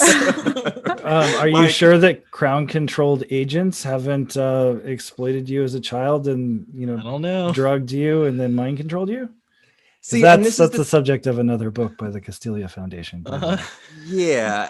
And that's the thing. Like, I don't, as absurd as some of this is, and like, seeing that this is a person who has gone on the record of having some of these traumatic experiences as a child, like trying to figure out how to parse through this as like a combination of like, okay, maybe to some degree they're trying to make sense of their own experiences, but the way that they're putting this out there, and again, the potential for like dissemination of some of these ideas and resulting harms, especially if we're considering some of the suggestible states people may be in around psychedelics.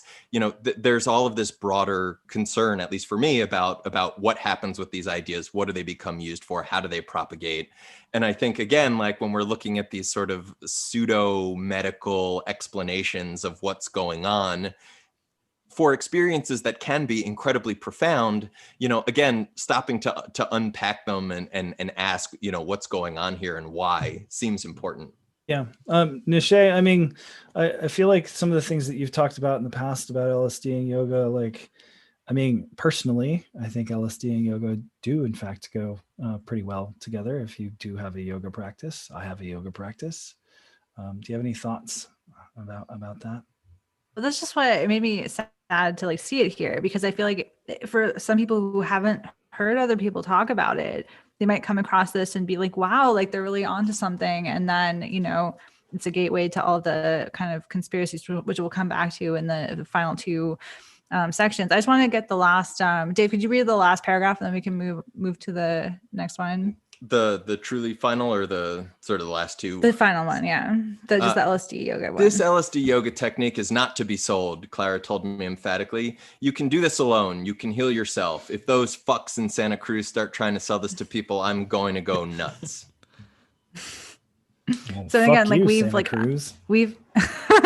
we've talked about like the value of like there's a value in use outside of the strictly demarcated like therapeutic relationship, but again, the direction that they take it, we don't agree with it. And Russ pointed out that this picture is from a kind of famous meme of Donald Trump where he's saying, what was it? LSD saved my life. Yeah, LSD saved my life. Before I took LSD, I was a boorish loon. And now, Right. So here we get into, I think, like the most extreme of them. Trump, the acid trip, the peaceful presence, intelligent approach to drugs and life make him a psychedelic prophet of our age. So who wants this one? That's actually probably one of the stupidest headlines I've ever. Who's taking this? Brian, you want to do it? No. All right. I'll just do it. So back in 2016, almost everyone of note in politics was grabbing children by the pussy. Then in stepped a man who only grabbed women by the pussy. It's like the worst lead ever. Yeah, you just read this whole first paragraph. Marinate in that for a minute. Yeah, the whole first paragraph. Yeah. Out of such a small shift in morals came an American Revolution, an entire presidential term in which no new wars were started and abusers like Jeffrey Epstein were finally exposed. The Castalia, therefore, nominates Donald Trump as Psychonaut of the year 2020, a president whose hands knew their moral limit. Jesus. And who refused to perpetuate the indiscriminate mass killing of foreigners, the first of his kind in decades. Every word of this is fucked. Really. Trump has reshaped human consciousness by bringing our collective awareness to concepts like fake news and the deep state, two ideas which the public readily references today, yet ideas that were previously the territory of seasoned acid head sociologists. Wow.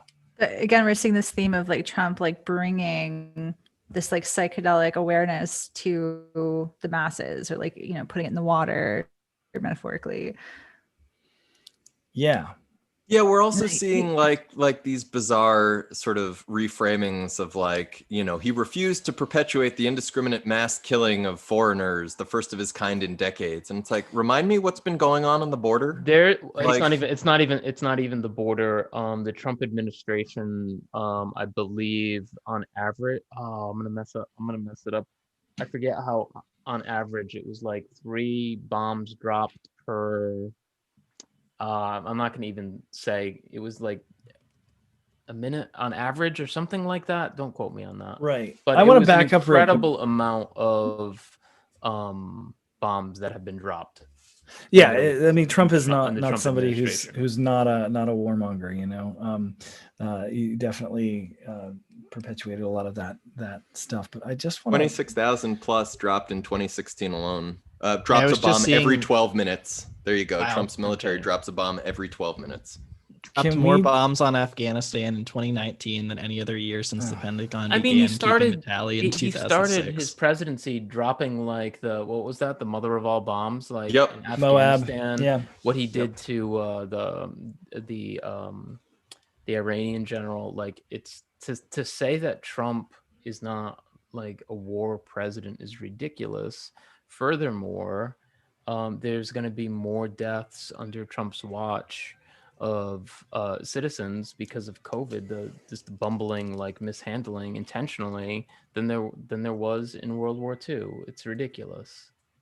To call Trump a peace president is, you're an asshole. Like, you're consciously being an asshole, like saying that.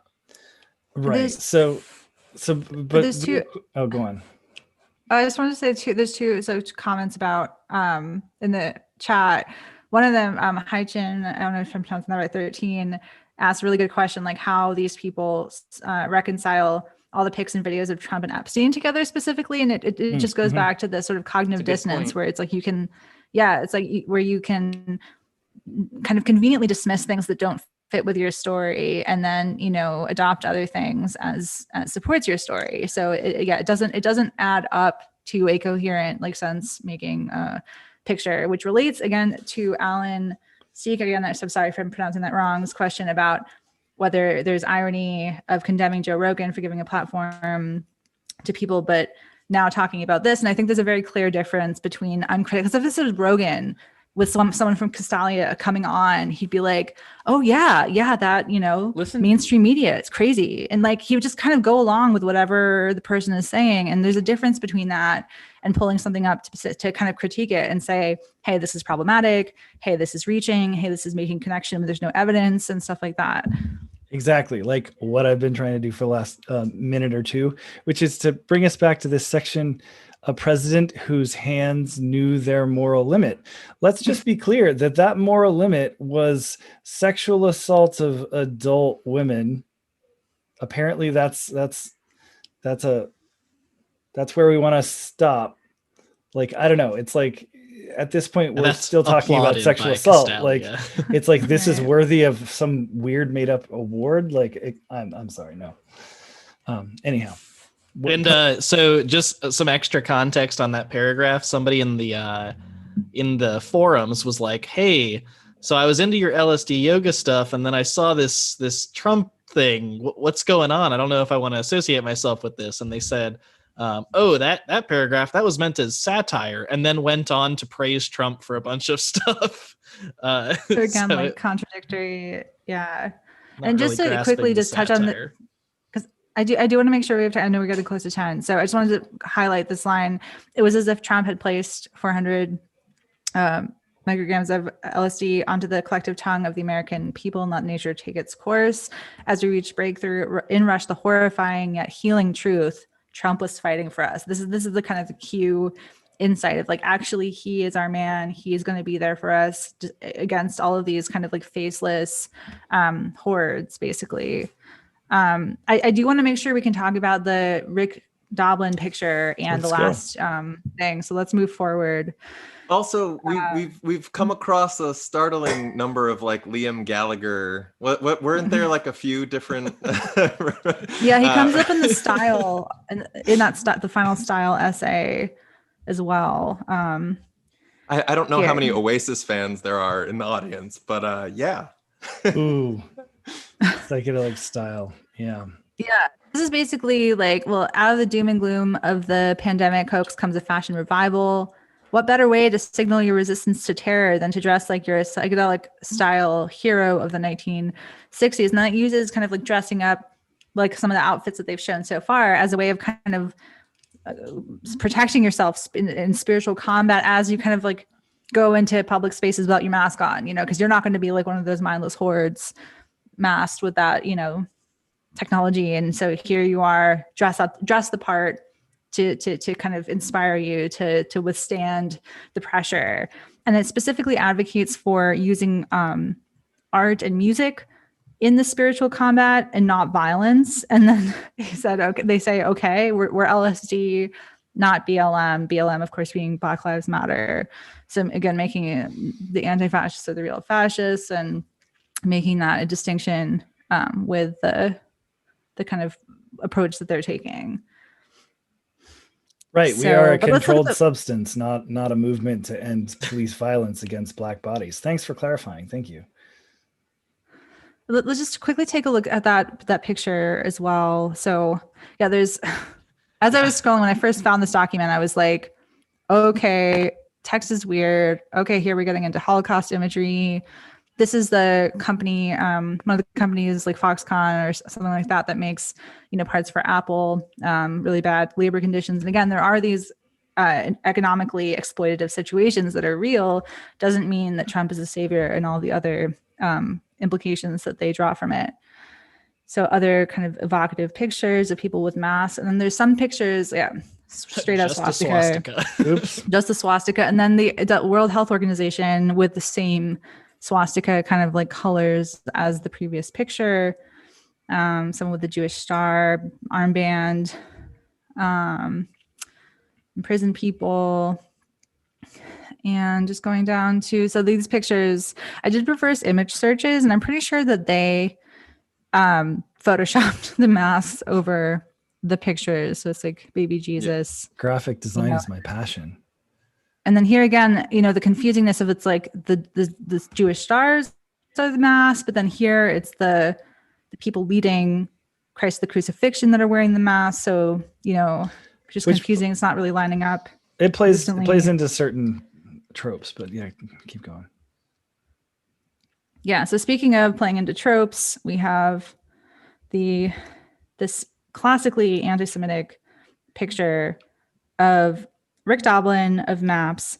And I looked at this image and I was able to find a lot of the components of the picture in like stock imagery. So whoever made this from Castalia, it's like a collage of different pictures that they put together. So the world, the New World Order kind of like Illuminati eye is separate from the picture with the money hands, and they piece those together. And then this picture of the puppeteer and the money kind of controlling Rick Doblin is a classic, again, kind of trope. I'm trying to see if I can, so this is an example historically. This is from around 1941 of a Jewish man, kind of master puppeteer controlling Stalin and Churchill. So it's using this kind of, you know, again, in the context of the swastika and everything else, this idea that there is this Soros Jewish elite behind the scenes that Maps is secretly this front for kind of contributing to the enslavement of humanity. Yeah, what else is on there? Is that the Freemason symbol, the Central Intelligence Agency? Big old bag of money. Yeah, lots of money. I wasn't actually able to find these like goblins. Interesting. But yeah. Well, so you also have the Masonic like checkerboard floor, which they write about in hidden doors and secret doors and hidden windows. Rooms, sorry. You've got these double parallels, right? These double pillars, which evoke both Freemasonic and also like tarot imagery, like the High Priestess. So occult imagery, but classic anti-Semitic trope here. Yep. Especially even with the like demons are poking at Doblin's bum here apparently.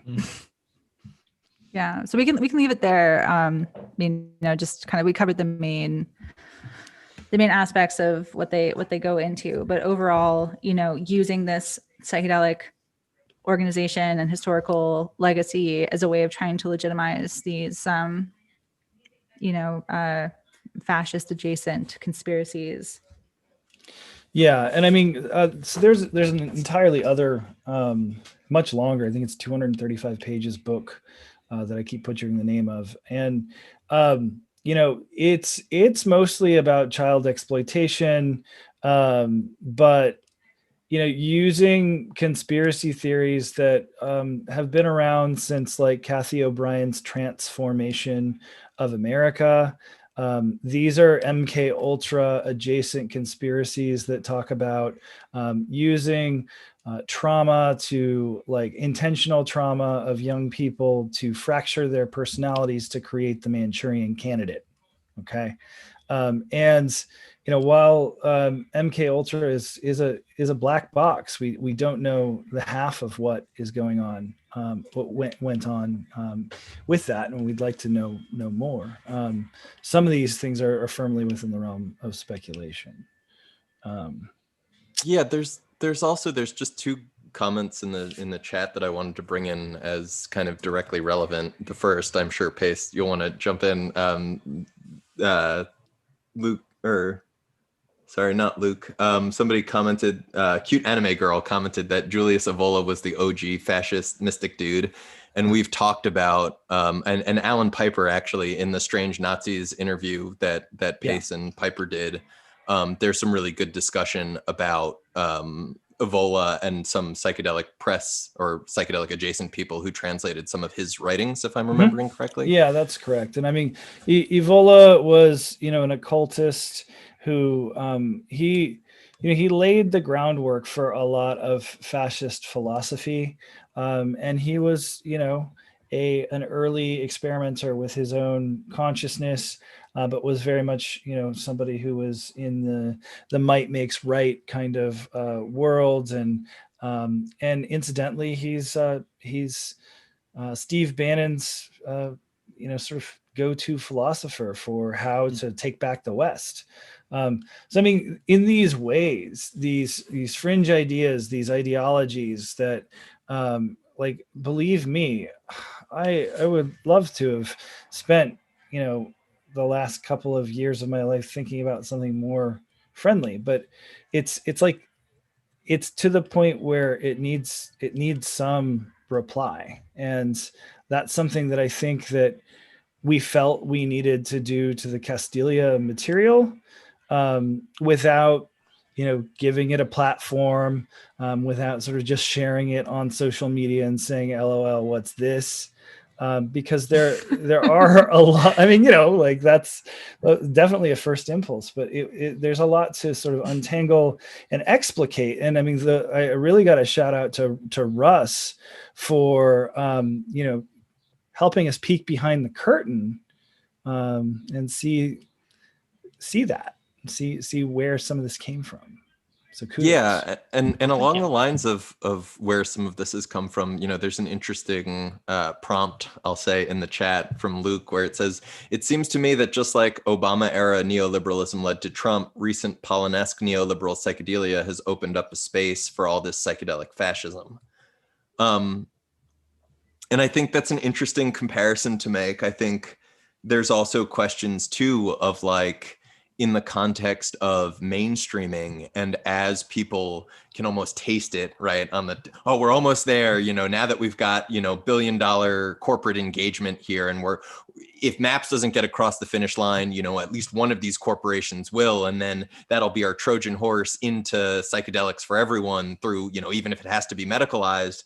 And this notion that, like, we saw when we published various pieces of the Angeli story, that oh, you guys, you're going to make psychedelics look bad, and it's the same sort of trope that we've seen used, whether trying to discuss psychedelic fascism or trying to discuss survivors and victims of psychedelic therapist abuse, where it's like, you can't talk about this because if people realize that there are these sketchy things going on around psychedelia, it's going to harm our chances of getting mainstream acceptance. But if mainstream acceptance requires sweeping all of this under the rug, putting the skeletons in the closet, and not acknowledging that there are real unfolding problems of abuse on a variety of fronts, personally, the notion of protecting the field at the cost of all of these harms to all of these people, and the notion that, like, as somebody who has been targeted with, by fascists, by white supremacists, who's dealt with anti-Semitism throughout my life, the notion that, like, I need to shut up about that for the good of psychedelia just doesn't hold for me.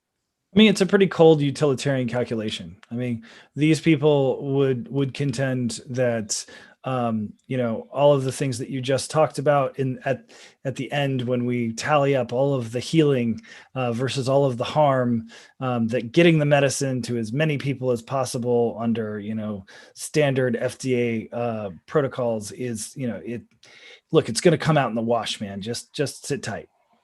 Yeah, it's just a little collateral damage.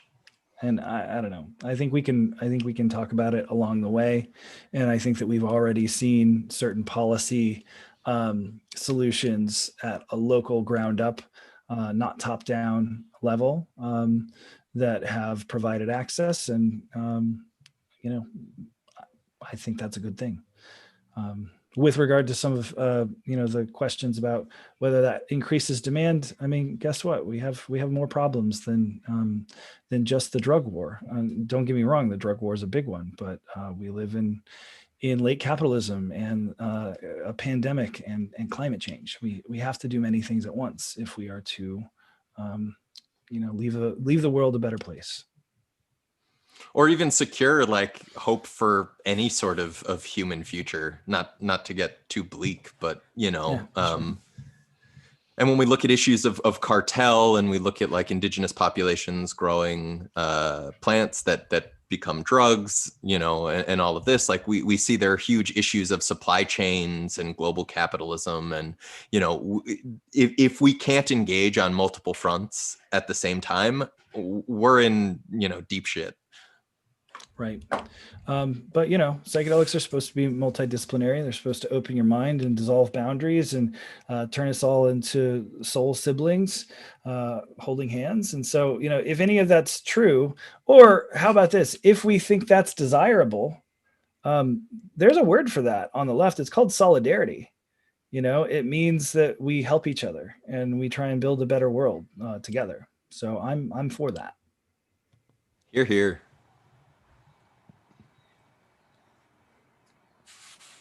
Other thoughts? Well, I know we wanted to wrap it soon, but there was also talk about another merch drop. Oh yeah. And we have a vote here. Russell? Yes.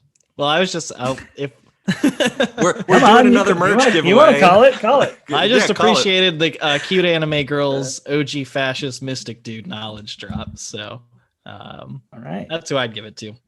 Sounds good. So, cool. Reach out to hi@Psymposia.com if you would like some merch, some free stuff.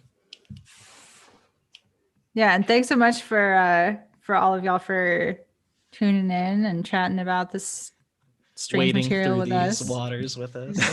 Yeah. Seriously.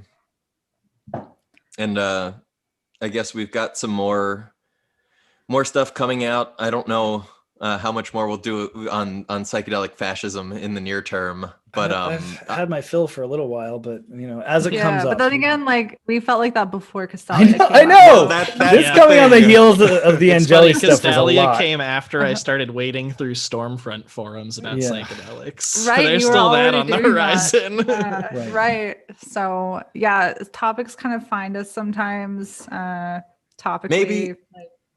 Yeah, and I know. So Allie's been asking throughout just to talk about Parler coming down and Trump's account being taken down, and like I think there's So there's a few things around that. I think it's probably worthwhile, at least like just maybe we can end on that. But so there's a few things that go on, you know, if we're talking about private companies that unfortunately like have these monopolies over the ways that we communicate in sort of the town square. I saw somebody recently had thrown out the notion that politicians shouldn't be engaging on social media in the first place. That there are, you know, that they have sort of state sanctioned avenues to get their messages out, and questions about what it would look like to restrict engagement to some of those channels. I mean, other things I've seen discussed, right, are the notion of certain social media as public utilities and understanding them as fundamentally different sort of infrastructure. There's also questions of these platforms as publishers, right, which is a designation that they've avoided for a long time. Pace. I want to poke at because I've seen the you know, social media should be treated as a public utility argument a bunch. If that's the case, public utilities are publicly administered and publicly owned. So are we really talking about seizing the means of production from Twitter and Facebook? If so, I mean, bold move. But you know, you can't have it both ways. You can't have First Amendment like protections of private mega corporations, and who, by the way, like handle things badly, you know, all the time. Like, you know, whenever these like hate speech things try to be applied, that you get people getting kicked off for being annoyed about white people or something, and it's like there's a fundamental misunderstanding of the power dynamic in you know, white supremacist sort of power structures. You've got comedians who have been banned from Twitter for threatening to kill their own cartoon creations, while Andy Ngo runs around, you know, actually contributing to doxing anti-fascist activists, making kill lists, and journalists who wind up on Adam Waffen kill lists. You know, like there are issues with how this engagement happens in the first place. Well, there's another thing, you know, so Cory Doctorow had a thread on this, and Cory Doctorow is much more on the like libertarian side of, you know, if the market were only functioning well, then Twitter would have all the competition in the world. But he actually did bring up something about, you know, the lack of a public square on the internet, and that, you know, if you get kicked out of a bar, which you get kicked out of a bar for being an asshole, you can still stand on the sidewalk and yell at certain times about what dickheads the bar owners were, you know, but it's people are struggling with the Parler and the Twitter banning because there really isn't that space. And it's infrastructure. It's not, I mean, yes, you can go and try and find your MySpace or something. You can set up your own, you know, website on your own server. But then you have to deal with the algorithms, you know, and because all of that infrastructure is privately owned by mega corporations that are just unprecedented. That is another way of looking at it, which still comes back to, you know, seizing big parts of the internet for public opulence, which, you know, hey, I'm down for. Well, that's something I was going to bring up when you were talking about seizing the memes of production, right? That like when you look at the locales, and I think they're largely Republican or red leaning that have done like public fiber, that have done fiber as a you know, high-speed internet as a public utility, because the you know, the companies that were operating in the area were limiting it to copper, and it was a nightmare. They've seen huge satisfaction. I mean, those are like the areas that report the highest satisfaction of their internet services. And so again, it's not for nothing that you see ungodly sums of money pouring in from ISPs and their lobbyists in order to fight against that. But if we consider the internet and that sort of communication as a basic staple of the lives that we currently live, and I think we need to ask huge questions around the ecological costs of internet and IT communications. Not a fun conversation, not one that people want to have, but like, what is the body count of a server farm? Never mind like multiple server farms. if we're gonna accept that and understand internet as like sort of basic necessity within the society that we live in, then I think we absolutely need to have that conversation about public opulence and how we situate and engage with it. Yeah. I wanted to point, Nick Wallace in chat mentioned getting banned from Facebook because of a hacker, and then saying there's no path for recourse, all automated and labyrinthian. The same thing goes for, YouTube. Like there's completely, dark behind the scenes automated stuff going on. And like some people say, well, there's this, you can kick it up to a high level influencer who then can reach out to the organization, but it's not, it's so much of it is done by these like programs that are not doing things like properly half the time. So, and that a lot of times their rules are unevenly applied to different people, and so like there's all those problems with YouTube with like overt like animal stuff going on and overt like disordered eating stuff going on, and people saying, hey, and then some small thing happens with someone else and then that's like banned, you lose your whole channel, etc. To that point, Nishay, in alternative influence networks, the Data and Society report I mentioned earlier by the researcher Becca Lewis, towards the end, sort of in summation of her work, she does mention that a lot of this would be solved if YouTube and or Facebook would clearly clarify these what their ethics are. Like saying things like, we do not support white supremacy. Right. And, that's something that any private actor that wants to build the largest possible customer base just simply won't do. But yeah, in terms of trying to navigate these questions about how to utilize this stuff in a way that makes the discourse safest in a utilitarian fashion for the largest group of people. These are important questions to. And it mirrors some of what we've seen in physical, in real world public spaces, right? When we talk about like malls and corporate public property, right? Where it's not actually public. If you make enough of a scene, somebody will come and let you know that and it won't be an actual, peace officer, let's say, right? It'll be some sort of private contractor there to let you know. They'll be on a Segway. Right, exactly. But I think, and when we're talking about the utilitarianism around that, it's like you can't actually have free speech if you're letting white supremacists and fascists on, right? Like by the very nature of what that does to discourse, it's going to make certain sections of the populace unsafe. And again, there's like dynamics around that are quite clear, like Karl Popper's intolerance of intolerance, and the fact that you can't actually have a tolerant society if you tolerate intolerance. Yeah. So Nazi punks, fuck off. I mean, Nazi psychedelic heads, fuck off. Well said. And on that note, yeah, I think that's a good place to wrap. But thanks, guys. I think we'll do another live next month.